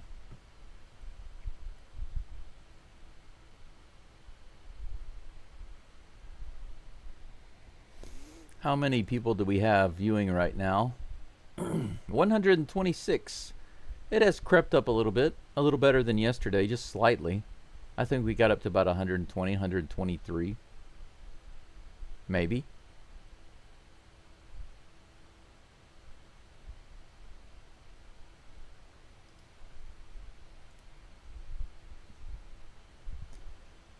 How many likes do we have on the live stream? Let me refresh my screen so I can see. 66 likes. That's not enough. I haven't been saying anything about the likes on the live stream, but apparently right now we have 126 people watching and only 66 likes. That's terrible. It should be over 100 right now. Please go ahead and take the moment to just hit that thumbs up on your phone or on the computer. It's right below the video. Caratini comes up to the plate. The very first pitch, he hits that out into left field. How about that? We have a base runner right off the bat because of the Batman. That's what I'm talking about right there. Ramon Urias comes up to the plate with a runner on and no outs. Orioles have a new pitcher on the mound.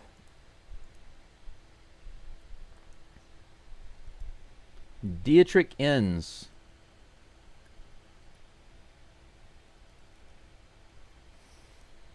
Urias at the plate. First pitch is in the dirt. Ball 1. 1-0.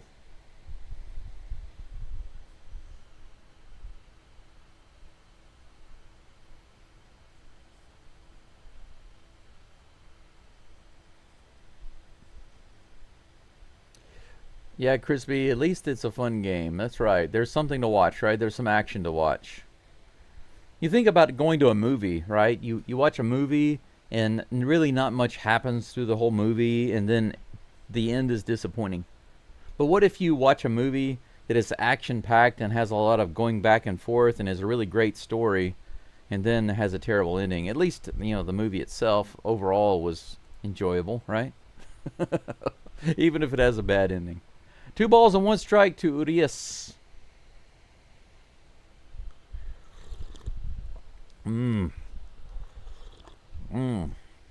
It's nothing like a fresh cup of coffee. Here comes the 2-1. Ooh, stay in there, Ramon.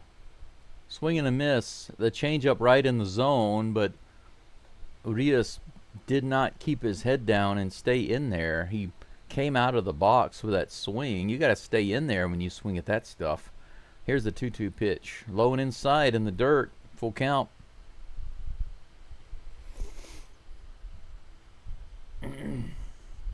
Venture Cast says, I spent 2 months in Sasebo back in 2012 while still in the Navy. Didn't explore too much.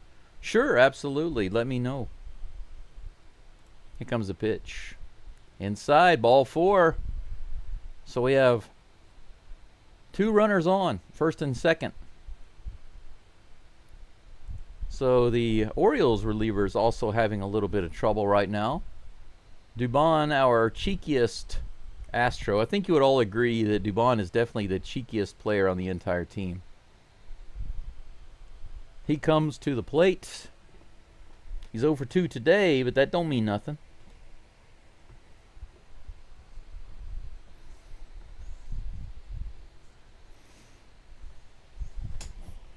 See if I can get a little more comfortable here.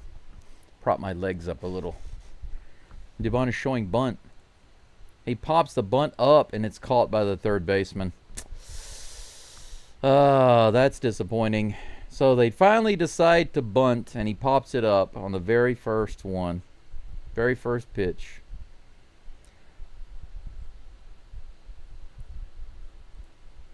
They're going to bring up the Chasmanian Devil. He comes in, but not to pitch. He comes in to hit for Melton. This is the Chaz big opportunity right here. Okay, a 3-run Chaz blast. How many does he have this season? Just 1? Is that right? Just 1?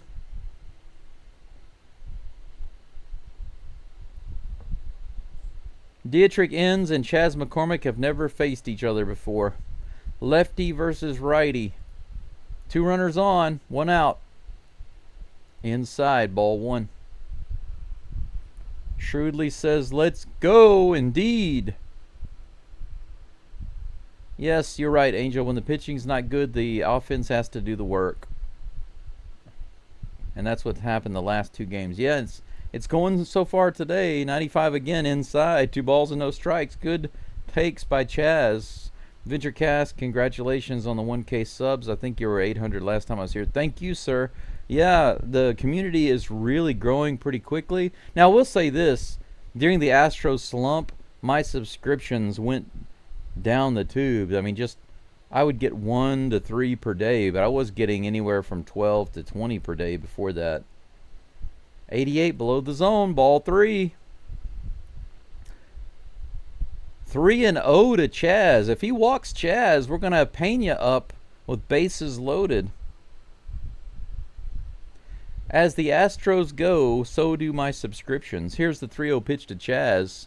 95 right on the inside edge. He takes that one all the way for strike one. 3 balls, 1 strike. Runners on first and second with 1 out. Come on, Chaz, you can do it.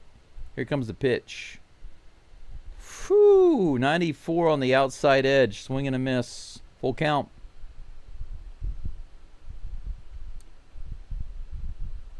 Brendan, I'm sorry to hear that. Do you have any details? Did they give some details about that? You don't have to share that in the chat if you don't want to. 96 inside, fouled off the glove of the catcher. Stays alive. Come on, Chaz. Either take a really bad pitch, get hit by pitch, get a hit. Keep this going. This is our inning to score, baby. It's the top of the 6th. It's the Astros inning. And McCormick swings and misses the 96-mile-per-hour fastball. He's not happy with himself after that one. 2 outs. But that brings up the flash.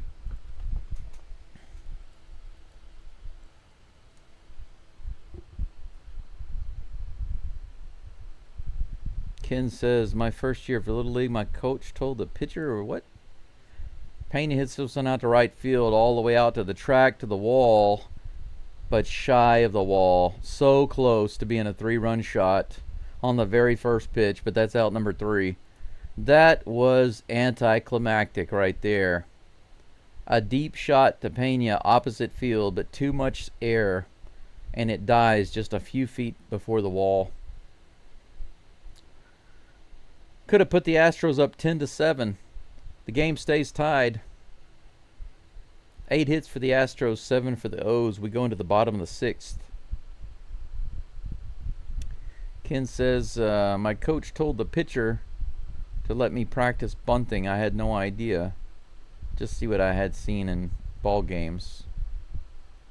I ended up with 2 broken fingers because I had them wrapped around the bat.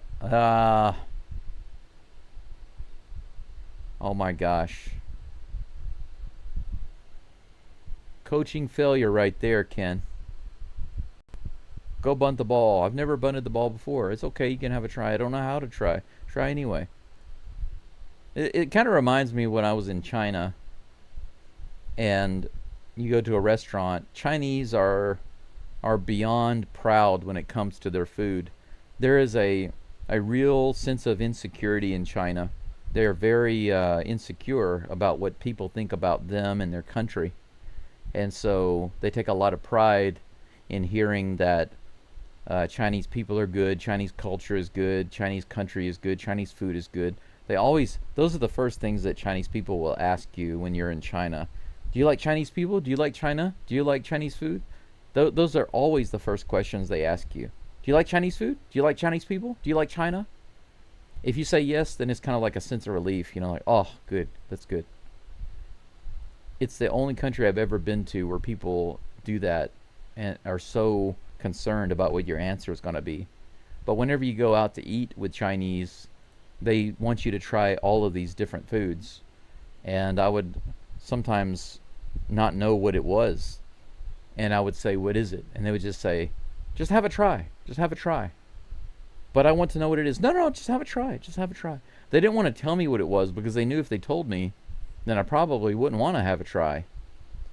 But sometimes those things didn't end up well for me, just like those broken fingers.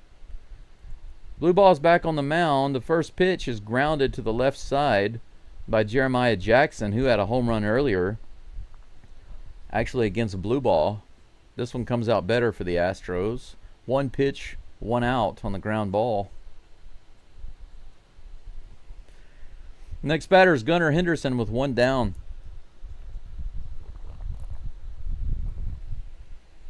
It's become clear that right now the Astros are going to have to keep hitting the ball and give their bullpen an opportunity to work out their issues. Or at the very least give Espada and the pitching staff an opportunity to figure out how to set up their bullpen. Here comes the 0-1 pitch outside. 1-1 to Gunnar Henderson.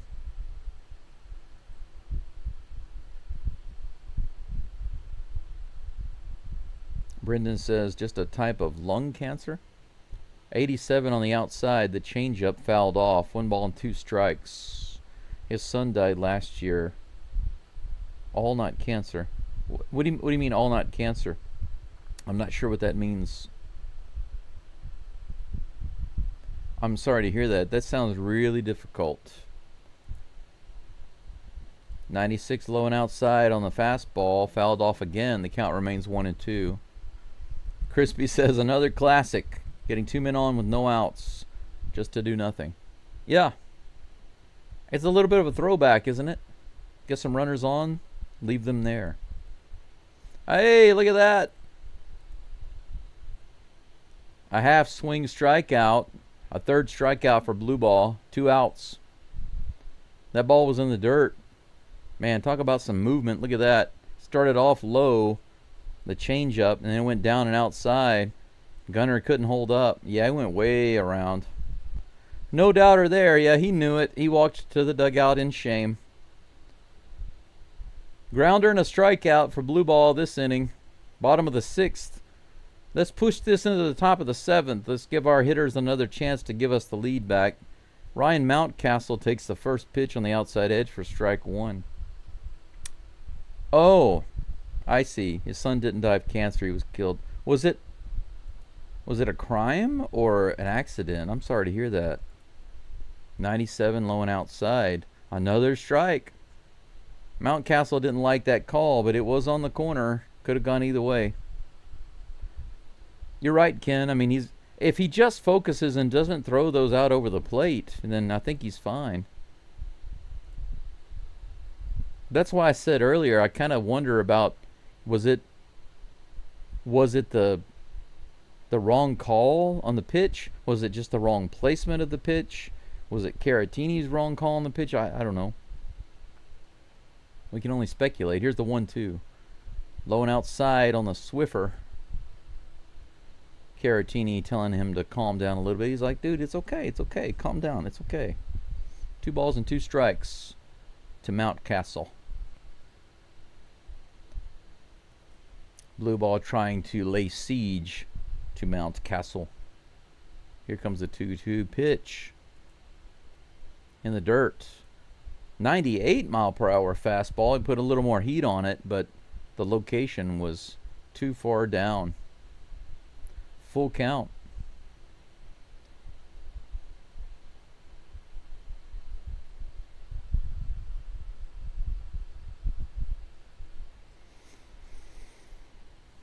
Full count.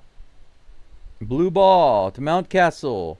Boom, right in there. Ground ball to Correa. Correa to Walker. Out number 3. 3 up and 3 down. A nice clean inning for blue ball. First clean inning since the 3rd. The only second clean inning for the Astros the whole game. Good job.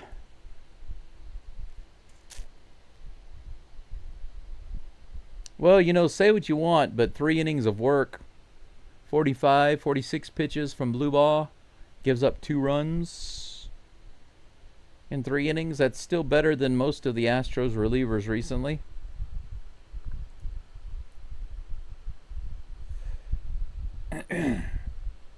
Wow. Yes, it was a crime. It's been a hard year for my entire family. 18 cousins and 6 aunts and uncles. Big family. That's amazing. You know, there are benefits and drawbacks to having, you know, a large close family versus being in a position like I'm in. I can actually show you guys a message that I got this morning. It arrived around 5:30 this morning. I was asleep when I woke up around 7. And I don't quite understand the message because it was never clarified. I had this guy who was a friend of mine back in Louisiana. He's now in Arizona. He lives in Phoenix. This is the message that he sent me. This is exactly the message. I just copied it. I woke up this morning or just before 7 o'clock. The first thing I saw was that somebody, one of my subscribers, one of you guys and gals, donated $20 to me through PayPal. Thank you so much. That was great. Great to see that. And then I saw that I had a message on Facebook, and this is what it said. It said, "I'm proud of your girl. Sorry she's not speaking to you. I assume she's not." But it was never clarified what he's talking about. Correa is at the plate. He hits this one out into right field, and on the run, Jackson is able to grab it. Correa bidding for another hit. That was not a bad hit. Just stayed in the air a little too long, and Jackson was able to put it away. But that brings up my hero, Jose Altuve. Still waiting for that home run, Jose. 1 for 3 today with a single. He's been ripping the ball. It's time to go yard. It's time to go Camden Yards, Altuve. You own this place. He shows bunt, holds back. 1-0 is the count. Dietrich ends still on the mound for the Orioles.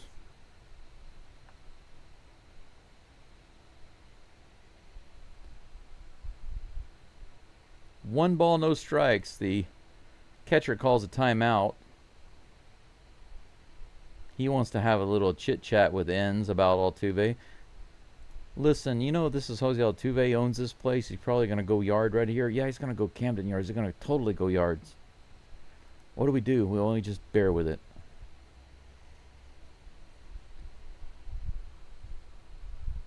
Yeah, that was a nice inning, Shrewdly. It was a nice inning for blue ball. Finally.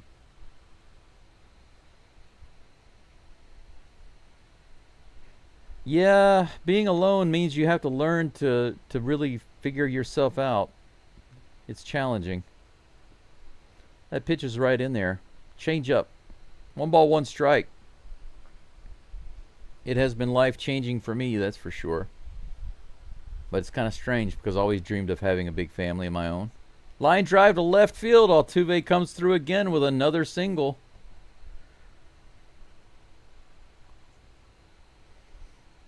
One out, base runner. You know what that means? We're probably going to have another opportunity for a Christian Walker home run.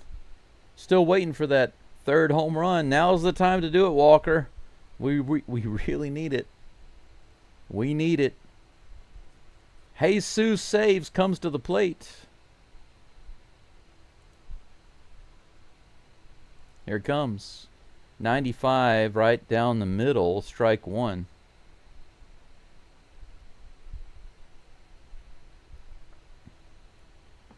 If Sanchez can come through with something here, he's 2 for 3 today with a homer and a double. He has scored twice also. It'd be nice. The throw goes over to first. Not a very serious throw. Altuve is able to get back easily. But if Sanchez can get a hit here, that would be wonderful. He has been batting poorly against lefties. Let's see if he turns it around right here. Fouls that one off. 94 at the top of the zone. 0-2 is the count.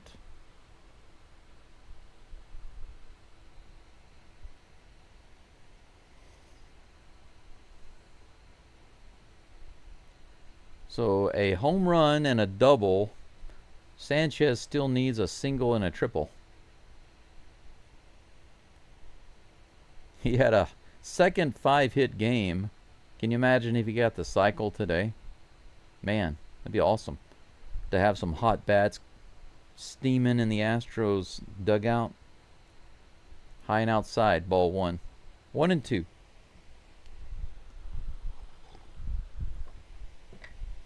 I think I'm going to go ahead and take some vitamin D. I need to get some vitamin K. There's a pitch. That was a hit at the plate or a strikeout. I don't know if that was a hit. The spotter comes out and he says if that's a foul tip, then that's a foul ball, not a strikeout. Let's see. Oh, they're saying it. It looks like it was a hit. Yeah, fair ball hit. The umpires are discussing it.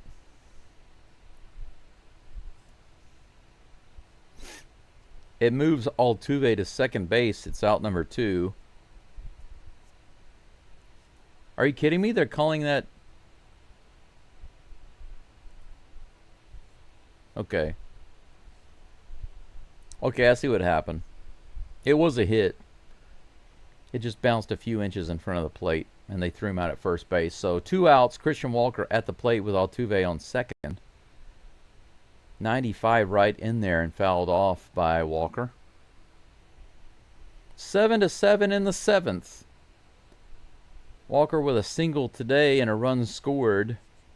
A home run in the first game. A home run in the second game. Here we are in the 7th inning of the 3rd game. Walker gunning for another. He hits it hard. It's gone. It's gonna be gone. I kid you not. It's gone. Walker does it. He does it. Another home run for Christian Walker in Game 3. 9-7. Yes, absolutely. 9-7. Christian Walker, a home run in every game of this series so far. 414 feet, 106.1 miles an hour to left field, and he drives in Altuve. Boom, right in the middle of the plate. A changeup right over the middle of the plate, and he punishes it to left field. 9-7. Sanchez comes out freaking out about that. Altuve once again doing his job. Get on base. The Batman Victor Caratini comes to the plate with 2 outs. He takes a big swing. Caratini already has 1 home run this game. Now he's batting righty against the lefty. Let's see if the Batman can come up with something. Here's the pitch. Ooh, another swing. Big swings by Caratini, but he doesn't connect. 0-2 is the count with 2 outs, nobody on. Yeah, Brendan, you could say he's discount Yordan. He's Yordan, but without the extra base hits other than the homers, right? The singles, the doubles, and stuff like that, not so much. Right now, Walker is like... His average isn't good. He's still got a lot of strikeouts. Caratini hits that one to shortstop. Throws it over to first for out number 3. But the Astros get 2 more here in the 7th inning, thanks to that man right there, Christian Walker, who has homered in every game. Tomorrow, he will complete the set. He is owning the birds right now. 9-7. Good job, sir. I applaud you, Mr. Christian Walker. 10 hits for the Astros, 9 runs. 7 hits for the Dirty Birds. Blue Ball is back on the mound. He's going to be pitching the bottom of the 7th for the Astros, facing Colton Cowser, Samuel Basallo, and Kobe Mayo. You could say that if you take Yordan Alvarez and you you strip away all of the extra base hits, like the basic extra base hits, like the doubles and the hits in the gap, and you add some more strikeouts, then you have you have Christian Walker the way he's batting right now. Christian Walker's what do you call it? Actually, I want to pull it up and take a look at it. 1 second. Christian Walker stats.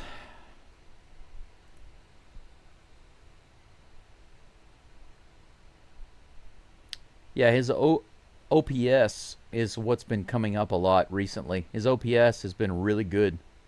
See, even though his batting average is not phenomenal, recently his OPS has been really, really good. So he's been providing thump And that's what the Astros were hoping that he would do when they brought him over, because he doesn't have stellar numbers when it comes to strikeouts and overall batting average. But when it comes to thump, that's what they were hoping to get. And right now he's providing that. He's getting hot at the right time, that's for sure. Just now tying. Even Altuve has more home runs. He's over 20. He's what, like at 22, 23? 1 ball, no strikes. Blue ball on the mound facing Colton Cowser. Here comes the 1-0 pitch, the 50th of the game for blue ball. That's a nice one on the outside edge. 95 mile per hour steamer. 1-1. This is a crazy game, J. Paul. You're right about that. Here comes the pitch. Now think about how hard it's going to be, guys. I'm serious. This is why I say that Yordan coming back is a lot more important than most people realize. Because they're like, oh, Yordan can't be a savior. But if Yordan comes back and he's just even a little like Yordan, that's fouled off. 2-2 is the count. First of all, Yordan in the lineup at just 75% is a danger that the opposing team has to figure out how to pitch around. And that makes it easier for the other players. But if Christian Walker is hot, and you've got these other players like Altuve and Correa and Pena, you make it really difficult on the other team to figure out what to do with their pitchers. And if Yordan comes in and he's hot, I mean, come on.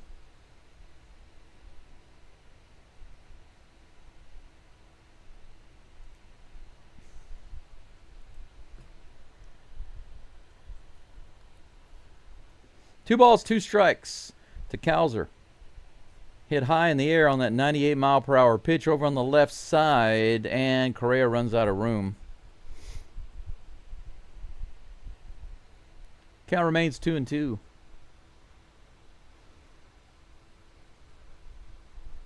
Absolutely, Ed. Maybe the Mariners can lose a game. That sure would be nice. Brian King warming up in the bullpen. Here comes the next pitch to Cowser. Swing and a miss. Strikeout. Heck yes. Nice changeup. 89.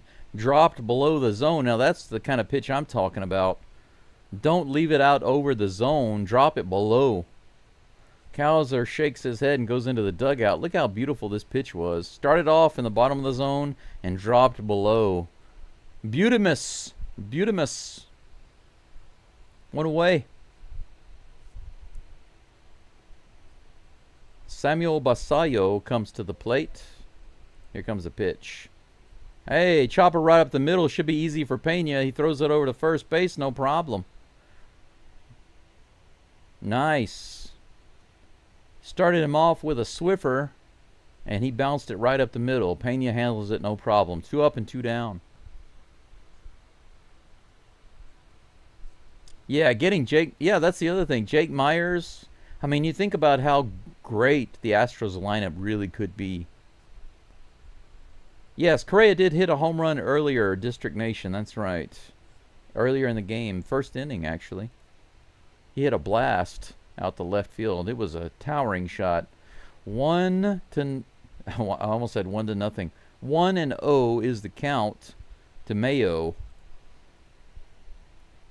The Swiffer low and outside. 2-0. Let's see if blue ball puts a little mustard on the Mayo right here. Yeah, Mr. Page agrees. Yordan and Myers back will make a big difference. Absolutely. It will boost the depth. It will provide safety for the other batters. It will make them more successful. That's in there for a strike. 2 balls and 1 strike. The 60th pitch of the game for blue ball coming up in just a moment. Here's the toss. Woo! 89 changeup in the bottom of the zone. Swing and a miss. 2-2. Yeah, I miss Isak. I do miss Isak. But you know what? Right now, the Astros are pulling it together. Finally, right? Here's the 2-2 pitch. Mayo fouls it off. The 98 mile per hour fastball. 98.2 miles an hour.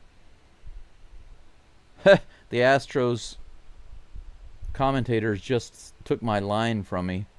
A little mustard on that mayo. Here comes the 2-2 pitch. In the dirt. The changeup missing. Full count. Yeah, it will be, Mr. Page. How do they handle Paredes and Correa? That's next year. That's right. I mean, if Walker's performing well, it's not so easy to just pull him off of second. I mean, pull him off of first. So where do you put these guys? 84 on the outside, fouled off. Count remains full.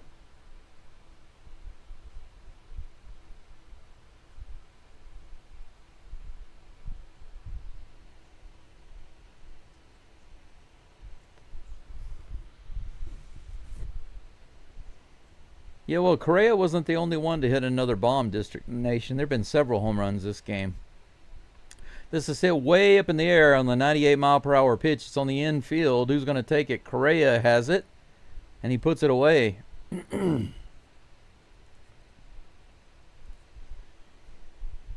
Blue Ball goes 4 full innings for the Astros, gives up 2 runs. 2 solo homers. And then 2 clean innings for Blue Ball. Are we going to complain about that, guys? In relief, Javier struggled early. In the first 2 innings, gave up 5 runs, 3 and 2. After that, 1, 2, 3, 4, 5 innings.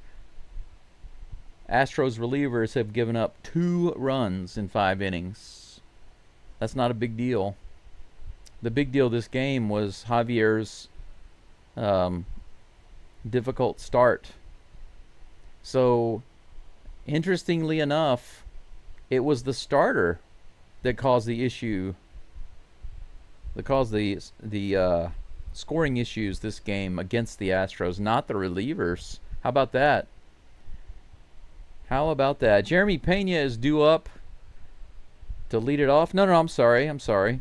Information on the screen was incorrect. Ramon Urias, who's over 2, looking for his first hit today, will be leading it off for the Astros here in the top of the 8th, followed by Mauricio Dubon, and then Chas McCormick. Mr. Page says, what a good game. Don't mind seeing a shootout. They have to win those 2. Absolutely.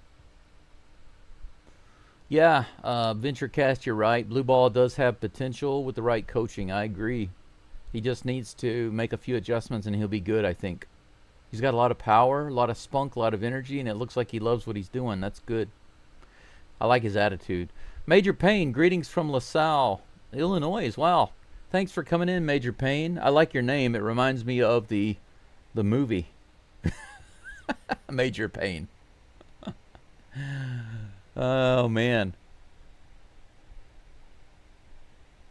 Which player will lead the Astros in home runs over the final 33 games? 40% say Jordan. 26% say Walker. 21% say Altuve. There's a new pitcher on the mound for the O's. He is facing Urias. First pitch is below the zone. Who do they have on the mound? What's his name? Yaramil Giraldo.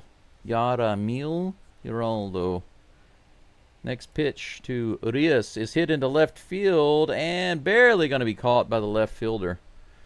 Urias robbed of his first hit of the game. 1 up and 1 down.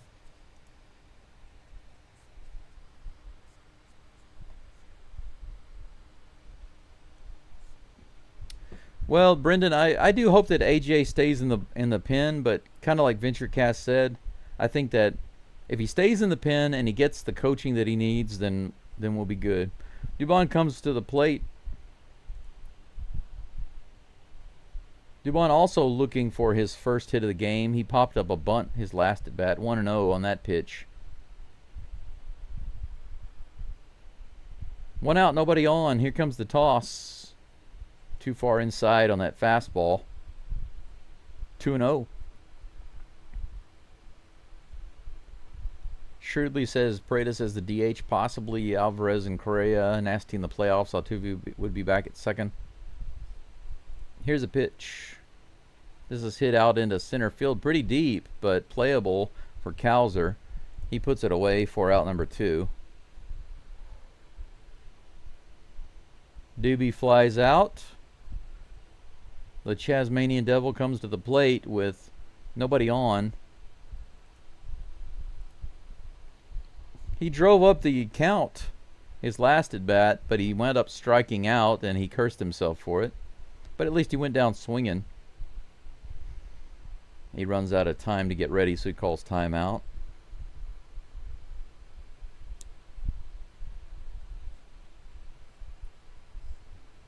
Yeah, I was hoping that France could be a guy to come in and play some, throw some bridge innings. Chaz goes after the very first pitch and pops it up into center field. Shortstop is over to grab it, so he goes down in one pitch. That's 3 up and 3 down for the Astros. Chaz shaking his head as he comes off the field. Geraldo gets a lucky 3 up and 3 down inning from the Stros. Bottom of the 8th coming up. Astros lead by 2, 9-7. 10 hits to the Orioles 7. 1 error for each team. Dylan Beavers is due up, followed by Vimil Machine and Jackson Holiday.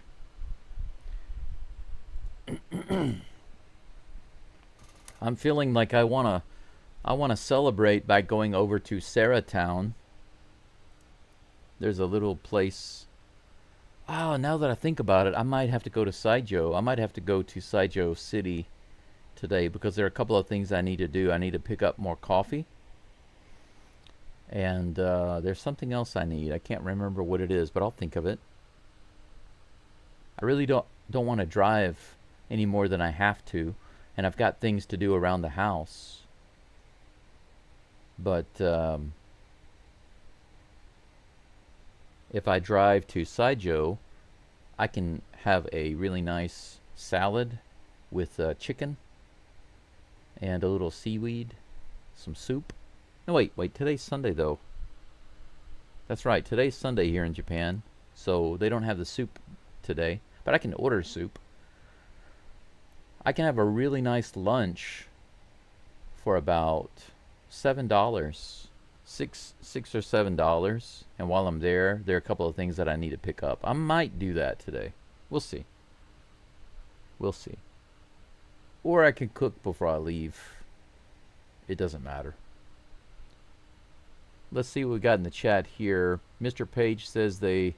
Oh, actually, let me go back up a little further.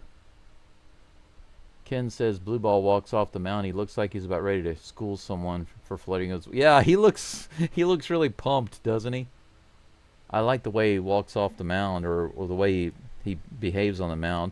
Speaking of a guy that I like, I still like Magnum PI, Mr. Brian King. He's now in the game for the Stros. Blue Ball is finished with his day. Next pitch is low and away. 2 balls and no strikes to Dylan Beavers. I do want to... I would like to go back to my Magnum PI themed picture of Brian King, but man, that's low outside in the dirt. 3-0. 3 straight balls. Here comes the 3-0 pitch from King. That's in there, 93 miles an hour, 3-1.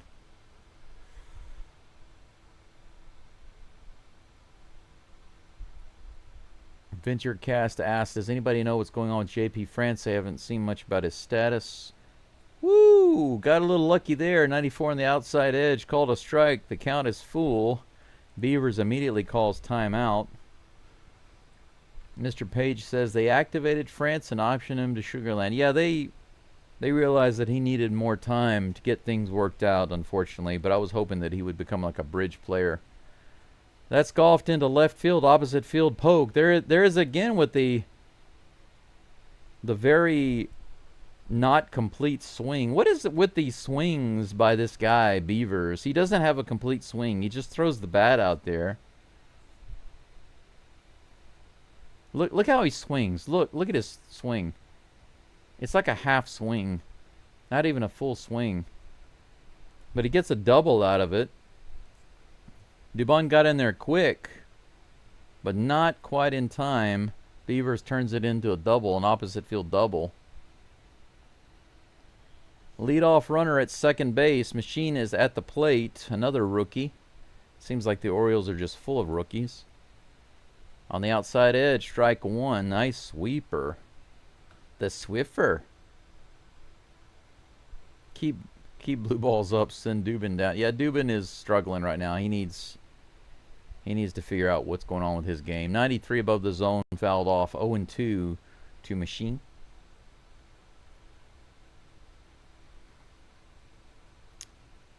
Shrewdly, as far as Paredes is concerned, I mean, the best we can hope for is for him to be back sometime in the playoffs. But there's no way to tell what's going to happen there. I don't have any other update other than what is the same as before, which is, you know, he's going to continue doing the non-surgical rehab, and we'll see how it goes. That's about the best answer I can give you. Here comes a pitch. Strikeout here. Machine walks away from the plate, and he'll be out.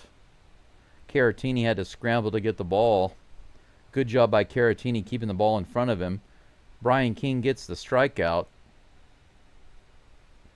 Wow. That Swiffer way outside and low. He went after that one like Diaz. One away. Jackson Holiday fouls off that first pitch. Another Swiffer. 0-1 is the count.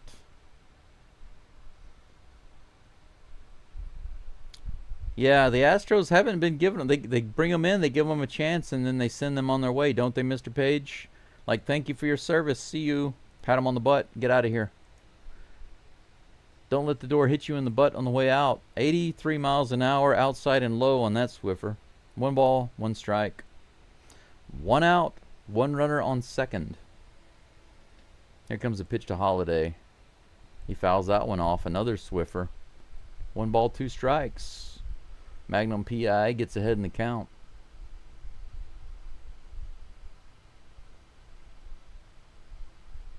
Venture Cast going to walk over to 7-Eleven after the game. Love the 7-Elevens. You can get almost everything. Yeah, it's just like the ones here, right? This is hit foul. Correa's over. Does he have room? Oh, right in the net. Almost. The ball comes off the net. Unfortunately, the ball comes down on the net itself, so he's not able to get it. Count remains 1-2.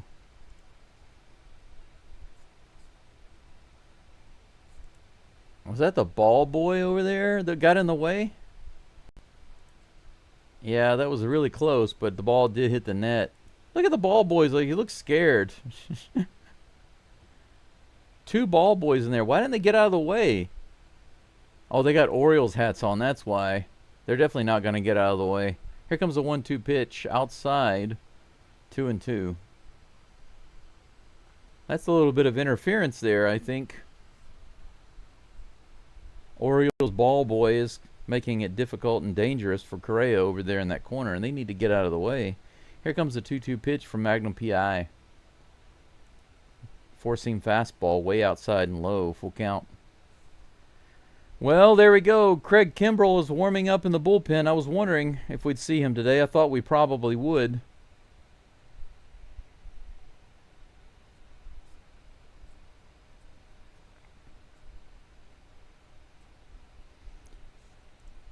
Holiday steps out of the box as Caratini calls a timeout and jogs out to the mound. Wants to have a little chit-chat with King before the next pitch.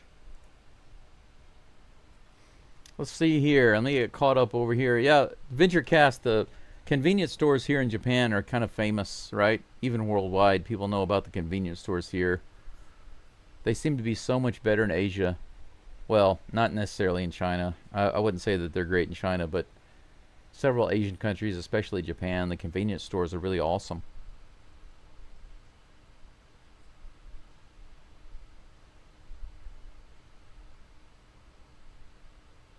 We call our rookies the baby birds. Here comes a full count pitch. Hit in the air to left center field. McCormick and Dubon are over. Dubon takes it. That's out number 2.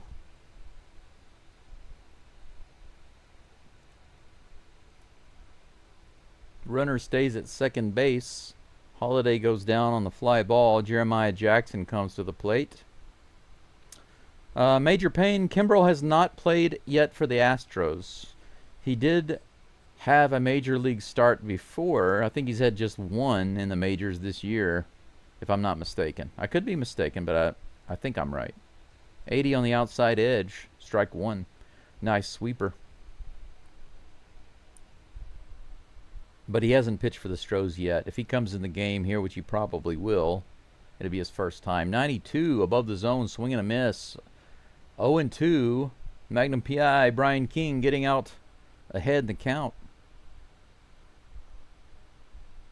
Yeah, shrewdly, Diaz has this thing about going back to the well. This one bounces past Caratini. He decides not to throw it to third base. So Beavers goes over to third. Caratini probably wisely does not try to gun it over there. Shrewdly, don't even ask that question. Shrewdly says, I wonder if they'll take a look at Presley. No, not at all. He's been available for a while now, and they have not even mentioned talking to him, and they won't. That's going to be up the middle for a hit and an RBI. Scores 1 run.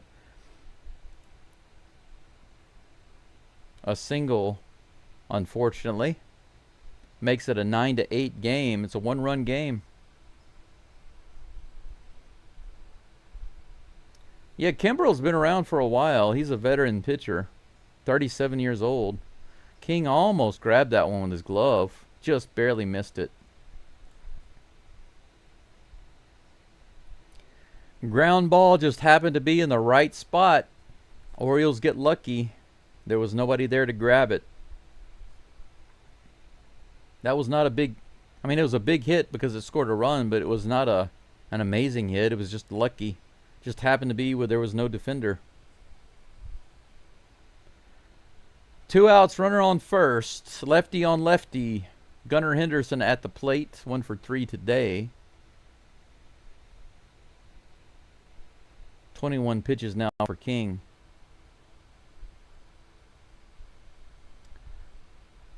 Payne says, I love watching those videos about Japan. Like a day in the life of Japanese fishermen, for example. People there are so polite. Yeah, for the most part, they are polite.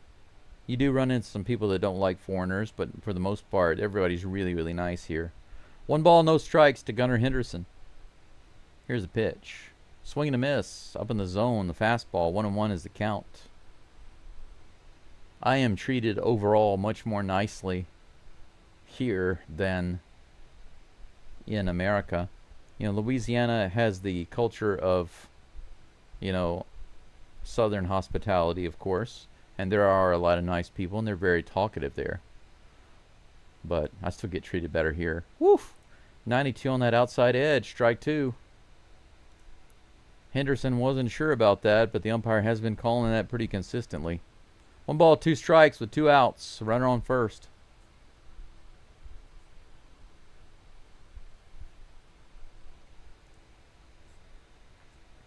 .92 outside strike. So here comes a 1-2 pitch. 94 outside. He goes after that one, fouls it off. Crispy says he needs to re-earn his status of Magnum PI. Well, he's been coming back. Slowly but surely he's getting there. Here comes a 1-2. Low and outside on the Swiffer. He doesn't go after it.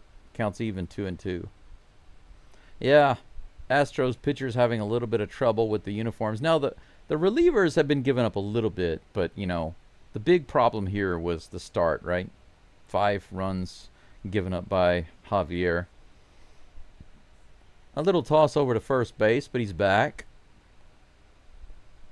2 balls and 2 strikes with 2 outs. Brian King to Gunnar Henderson. On the way. Ground ball straight to Urias, who can lob it over to first base for the easy out. And that's all we need for out number 3. Astros keep their lead, thankfully, 9-8. Whew. Going into the top of the 9th, we got one more inning to go. What a game. 10 hits for the Astros and 1 error. 9 hits for the Orioles and 1 error. 9-8, the Astros have a 1-run lead.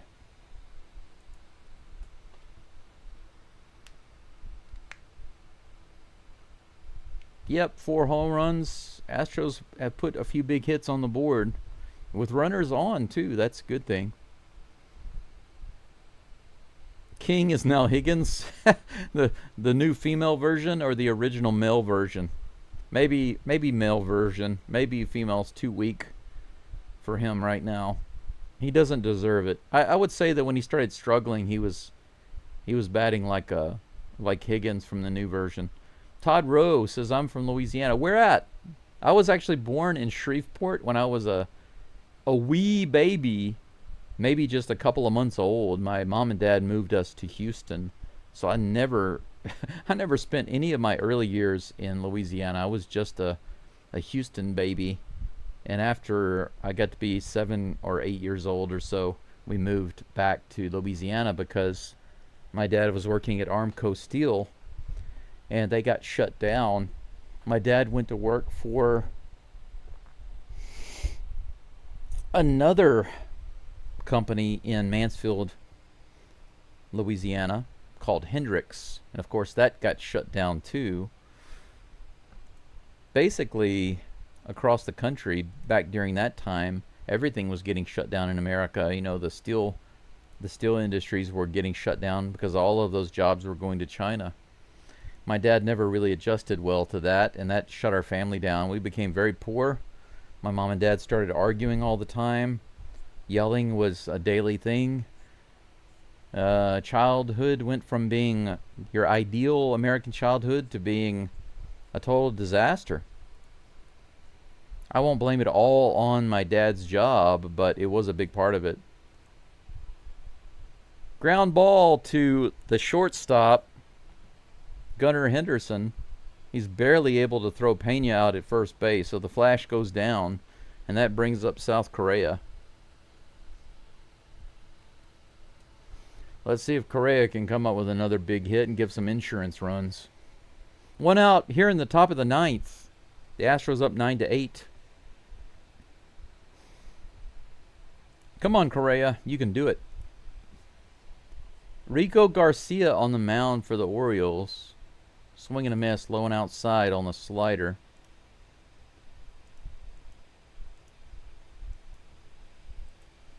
Rico Garcia. That's an easy name to spell. Here comes the next pitch. Right in the middle of the plate. He hits this one pretty hard to center field, but right at Kowser. Out number 2. And Superman comes to the plate. I still am waiting for Altuve to get another home run. He deserves one in this park, and I want to see it before tomorrow. I want to see it today, right now. I want to see 10 runs on the board, courtesy of one Jose Altuve.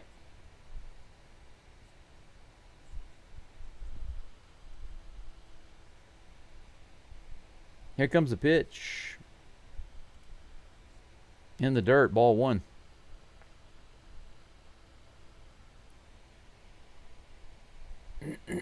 How did Baltimore score? They had a guy on third. Got a single up the middle. That's how they scored him, Ken. Here comes the pitch. Altuve. He rips it down the third baseline. That's fair. All the way out into the third base side. All the way out to the wall. Look at that. Altuve on again with a double. Awesome. Altuve having a big game. He doesn't have a homer, but he's got a lot of hits.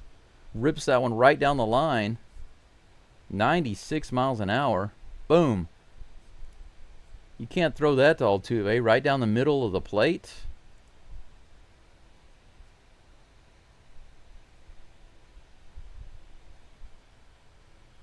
Wow. Jesus Sanchez at the plate. Dangerous situation for the Orioles. Low. Ball 1. We got a runner in scoring position with 2 outs. A double and a homer already for Sanchez. He does a lot better against these righties. Let's see if he gets another blast right here. Below the zone. 2 balls and no strikes. Lafayette. Aha! Yep, I've been through there quite a few times. VentureCast used to go to the casinos in Shreveport. Yeah, the old riverboat casinos. Here's the pitch. That's line drive to the right side, and that's going to be played by the first baseman for out number 3. So Sanchez did give it a nice line drive smack, but right to the first baseman, and that's going to be out number 3. The Astros have a 1-run lead. Brian Abreu just finishes warming up in the bullpen. He'll be up for the Astros in the 9th inning. Time to shut it down and win this game. Bottom of the 9th coming up. 11 hits for the Stros, 9 for the O's. 9-8, the Astros have this game right now. Let's take this series and then sweep it tomorrow. Mr. Page says, we evacuated Shreveport for a hurricane in the early 80s. That's my Shreveport story. Yeah, you never have to worry about a hurricane in Shreveport. I remember one time playing golf. I think it was actually during Hurricane Katrina. We could see the dark clouds kind of swirling in the sky, and then we wound up getting a little bit of rain. But, you know, way up there, you don't have to worry about any real danger from a hurricane. The only thing you have to worry about in Shreveport as far as weather is concerned, besides the heat, that would be tornadoes. Other than that, it's generally nothing to worry about. You don't ever have to worry about being affected by a hurricane.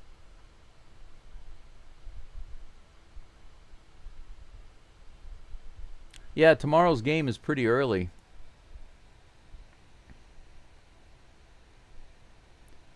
Let's take a look.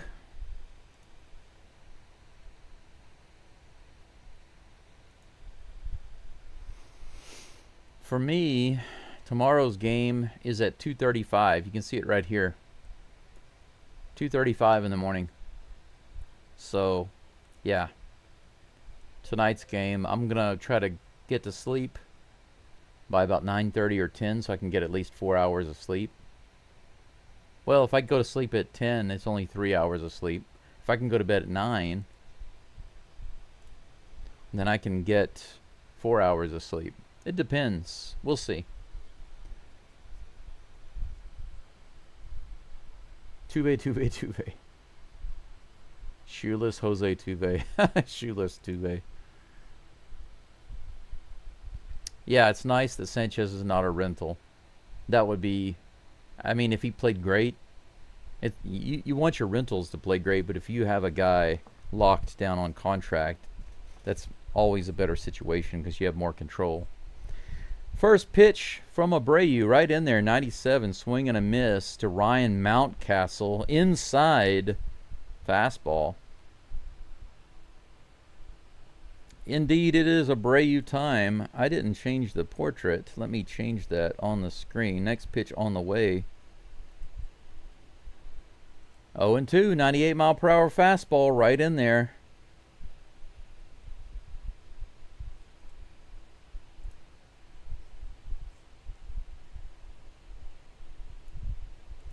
There we go. 0-2. Here comes the pitch. 99 on the outside edge. He fouls it off the face mask of Caratini. Wow. Caratini is walking it off.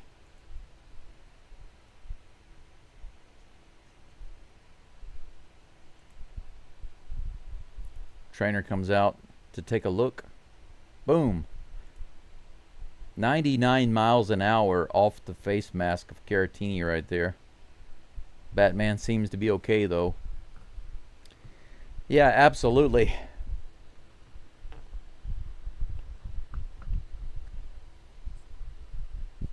Yeah, let the good times roll. Texas Dave, let the good times roll. Tornadoes definitely aren't fun. You're right about that. That's why I did my best to always live in a brick house, because, man, too many single wides. I never understood that. What's with the single wides in that area? Swing and a miss. The ball rolls out. Caratini has to throw to first base, but they get him. Brian Abreu with the strikeout. 5 batters in a row Abreu has faced in this series and all struck out. Boom. Nice slider. So he throws several fastballs and then he fools him with the slider. That brings up Colton Cowser, the next victim. 98, a little high and outside. 1-0 is the count.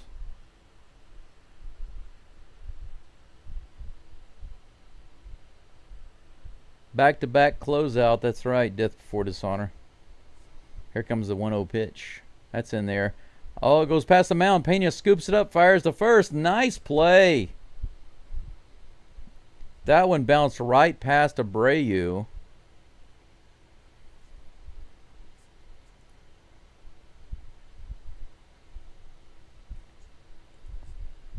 But Pena played in the right spot to get it and fired over to first base. We are one out away, guys. Guys and gals, get ready to cheer for your Astros. This is a difficult but well-earned game right here. Check swing there. They say he didn't go on the slider. 1 ball, no strikes.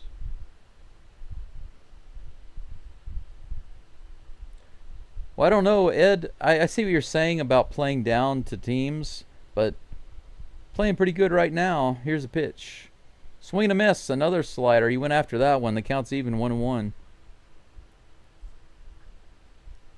Abel says, I know you wake up early to do the live stream, and I appreciate it. Yeah, you guys and gals probably notice sometimes, like you look outside right now, the sun is up. It's 10:57 in the morning. But you'll see later in the next game, it'll be dark outside. Diving catch at second base by Urias, and he fires it over to first for out number 3. And Abreu does it. The Astros pull it out. We win game 3. We are sweeping the Orioles right now. We just won the series after being 0-3 in Detroit and struggling against the Orioles this last series at home. The Astros bats have just come alive. We have scored a ton of runs in 3 games. High five between Miller and Espada. 9 pitches for Brian Abreu this game. Everybody getting it done this game. Think about this. Javier struggled early on and gave up 5 runs, but the rest of the team buckled down. Between the 3rd and the 9th, Astros relievers only gave up 3 runs. So in 7 innings, our Astros relievers give up 3 runs. But the Astros bats make up the difference.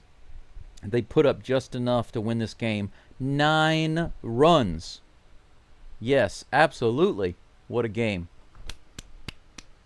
What a game. Yes, it was a great game, for sure. Let's see here. Break out the brooms, for sure. Let's break them out.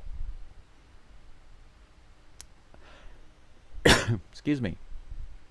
Ken says, I was stationed in Fort Polk in L.A. Went on the weekend and saw Muddy Waters, a little hole in the wall called the Brick House. Yeah.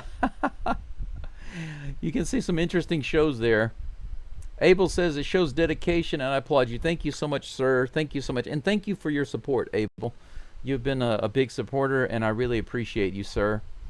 Thank you to all my supporters, all of my members, all of my donators, everybody. You know, it's wonderful because even when the Astros are doing well, I think it's easy to have the good vibes and start throwing out donations and support. But this group, this community has repeatedly shown support and positivity even when the Astros have struggled. So I appreciate all of that consistent support and positivity throughout. It's been really great. Because I would not get up at 1 o'clock in the morning and do a game at 2 or 2:30 if the community weren't positive and resonating with me. But it's really worth it. If it were just me and the Astros, I would just sleep. I would just sleep, and then I would look at the score in the morning when I get up. If the games are during the day, I'd watch them, but I wouldn't get up at 1 o'clock to watch them. But this community has made it worth my time, and the main reason is because of the positive support and the positive vibes. That's really, really helped me out, and I want you to know that I greatly appreciate that. Todd Rowe says, let's go. Fred says, come on, Abreu. Yep, we did it. Abreu did it for sure. Yep, the season is ours, baby. Rusty Gamer, one more out. Yep, the season is ours. It's in the bag, baby. Angel says, I did many training exercises in Fort Polk. They all sucked. Infantry days. Yep, my brother spent a lot of time in Fort Polk when he was in the Guard.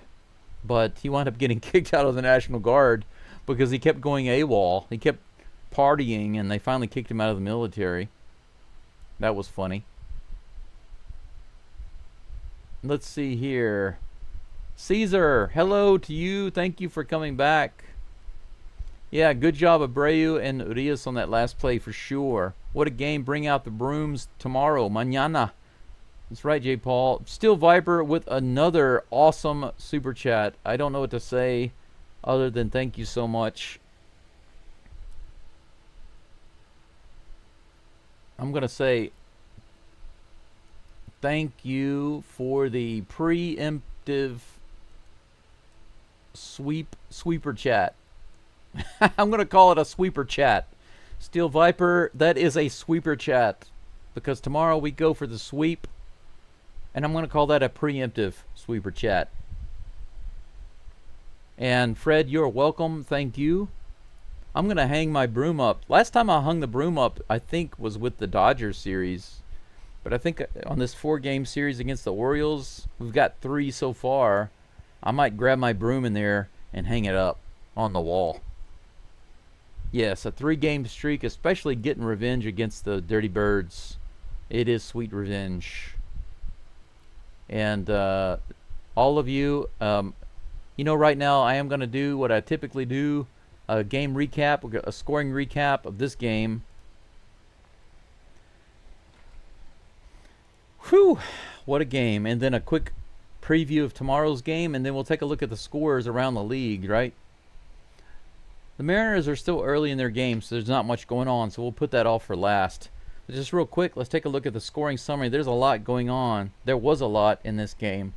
Correa homered in the first, scoring Pena 2-0. Sanchez homered to right, 3-0. Caratini homered to right, scoring Walker 5-0 right off the bat with 3 home runs in the first inning. The Astros were all over it. In the bottom of the first, Javier got a little shaky and gave up a few runs to Henderson, Cowser, and that scored 3 runs for the Orioles. It was 5-3. In the second, the Astros allowed the Orioles to tie it up. A single to center field scored Holiday and Beavers 5-5. But the Astros would never give up their lead this game. They did allow it to get tied up, but they never gave up the lead. They always took control. Caratini grounded out to third, and on that play, Altuve took off and went home. This was a high IQ play. Altuve took off whenever the catcher went to first base, and on that play, he scored. The ball was thrown over the catcher's head, basically. Sanchez came in, and there was another throwing error to the catcher, it just wasn't a good throw. Sanchez scored 7-5 Astros. It was a really crazy play, but the Astros got 2 runs out of it. In the bottom of the fourth, Jackson homered, solo homer, and Cowser homered in the fifth, another solo homer. So they tied it up again in the 5th inning. But Christian Walker came to the plate with Altuve on base. 414-foot blast. 2-run homer. Walker has now hit a home run in every single game of this series. Game 1, Game 2, and Game 3. Tomorrow, Game 4, Game 4, I'm looking forward to that 4th home run. 9-7, he gave the Astros the 2-run lead again.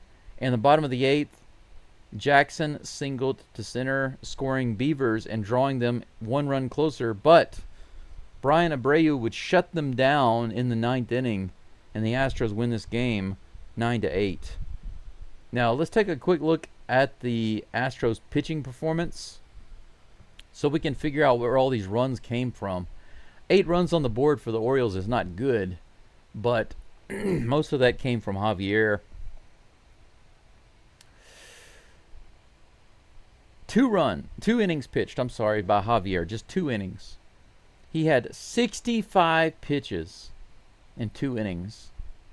3 hits, 3 runs, 3 earned runs rather, 4 walks, and just 3 strikeouts. Struggled a little bit. He looked weak, and his command was sometimes perfect and sometimes off. It was inconsistent. De Los Santos came in, pitched 1 inning, gave up 1 hit, no runs. He actually didn't look too bad, so I was kind of surprised that they didn't keep him in for the next inning. But they brought in Blue Ball. And now Blue Ball, for good or bad, he pitched 4 full innings, gave up 2 runs.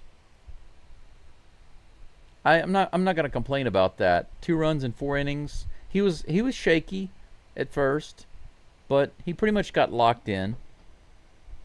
Brian King wasn't quite himself, but he also didn't fall apart. He pitched 1 inning, gave up a run, and Abreu was of course solid. He got another strikeout, and then the other batters were retired, no problem. No hits, no runners on base.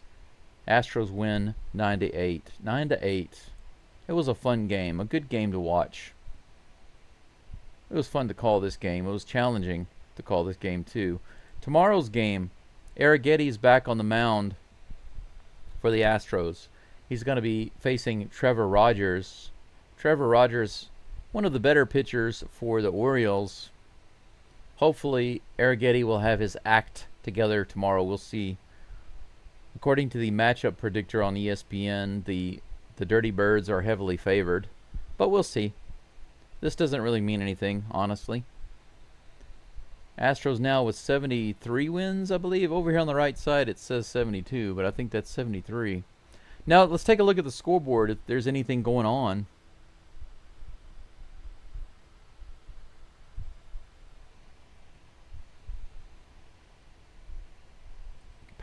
Padres beating up on the Dodgers. 6th inning, 3-0.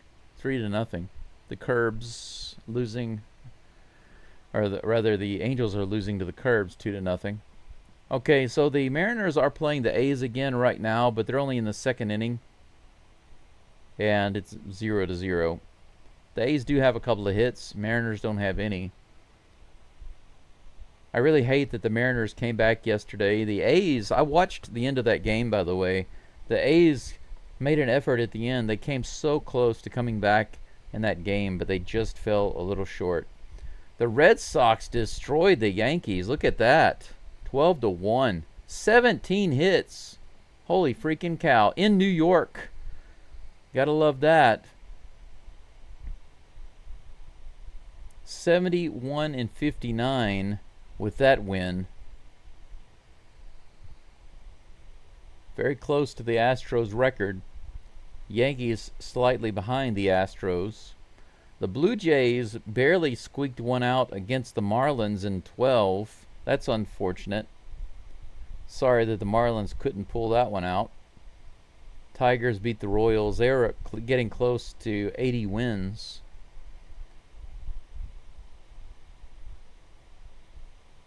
Anything else of note? The Rangers destroyed the Guardians 10-0. How about that? The battle of the bottom of the barrel. You can call that the battle of the barrel. Scraping the bottom of the barrel. Hey, the Giants beat the Brewers 7-1. That was a clobber and I didn't see coming. Yep, that's pretty much it. Nothing else doing right there. Let's take one last look at the chat, and then I'm going to be out of here. I need to go grab a couple of things. Hack-a-shack. Oh my gosh, hack-a-shack. I haven't heard that term in years. Oh my gosh, hack-a-shack. Foul Shaquille O'Neal and put him on the line. That is so funny. I love your screen name, Hack-a-shack. That is wonderful. Talk about a throwback. Hack-a-shack. For those of you who don't know, it gets towards the end of the game and you're trying to come back against whatever team has Shaquille O'Neal on the team. You just start fouling O'Neal and putting him on the line because he can't make a free throw. They call that hack-a-shack. I haven't heard that in years. That's great. I love it. But thank you so much. I'm glad that you subscribed. Thank you for finding the stream. And I'm glad to have you back. Glad to have you in the community. Let's see here. What else am I missing? Mr. Page says Walker's treating Camden Yards like he treats Dodger Stadium. Oh yeah, that's right. Walker is owning this place. Maybe he will be to Camden Yards what Altuve has always been to Camden Yards, right? Just a thorn in the side. And Steel Viper says prayers and good health to everyone. Hopefully I can make it in earlier tomorrow and catch the whole game. Thank you so much, Steel Viper, for spreading the good vibes, and of course, thank you so much for the donations and the support. But your kind words are especially appreciated and taken to heart. So thank you so much, and look forward to seeing you tomorrow. This game tomorrow would be much earlier. If you have time, please stop in. We'll be happy to see you here. Rusty Gamer sends out 10 Ghostros gift memberships. How about that? Awesome. Thank you so much. That's wonderful. Absolutely wonderful. Thank you for that. That means we have a lot more people that can drop those emojis in the chat. Actually, I think that also means that I can create some new emojis. And I think with this series, you probably would all agree with me that Christian Walker deserves to have his emoji as the next one. I might even be able to create 2 emojis. I'll have to log into my account and see, look in the YouTube studio and see how many emojis I can create right now. But as my membership grows, I can create more and more emojis of the players. And so I think that probably, yes, absolutely. If you guys agree, I think I'm gonna do Christian Walker for the next emoji, and after that I'll have to make a decision who will come after that. But I feel like right now Christian Walker has earned the emoji. I also would like to do one for Brian Abreu. I think he also has earned one. Rusty Gamer says I gifted myself. Hey, if you're not a member yet and you just became a member on your own gift, that's wonderful. That's great. Why not? Why not? Why not?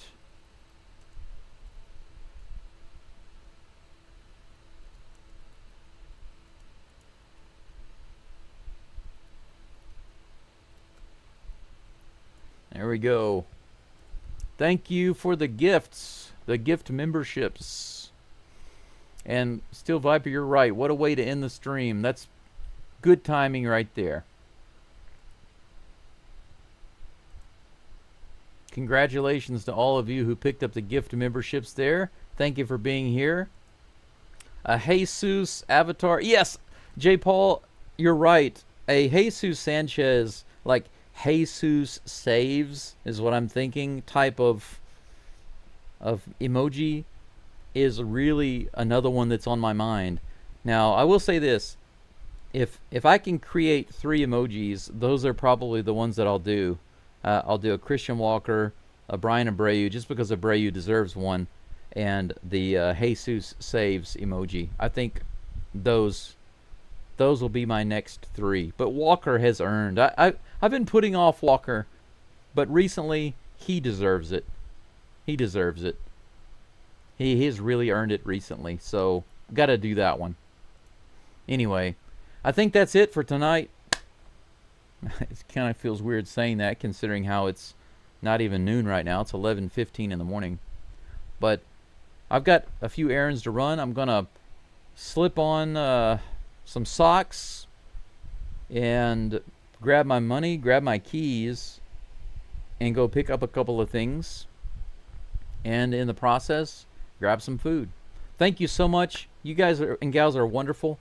See you probably in about, 12, 1, 2, in about 15 hours. About 15 hours from now. Have a great morning, afternoon, or evening wherever you are. And go Astros! I will see you tomorrows. Bye-bye. Mwah.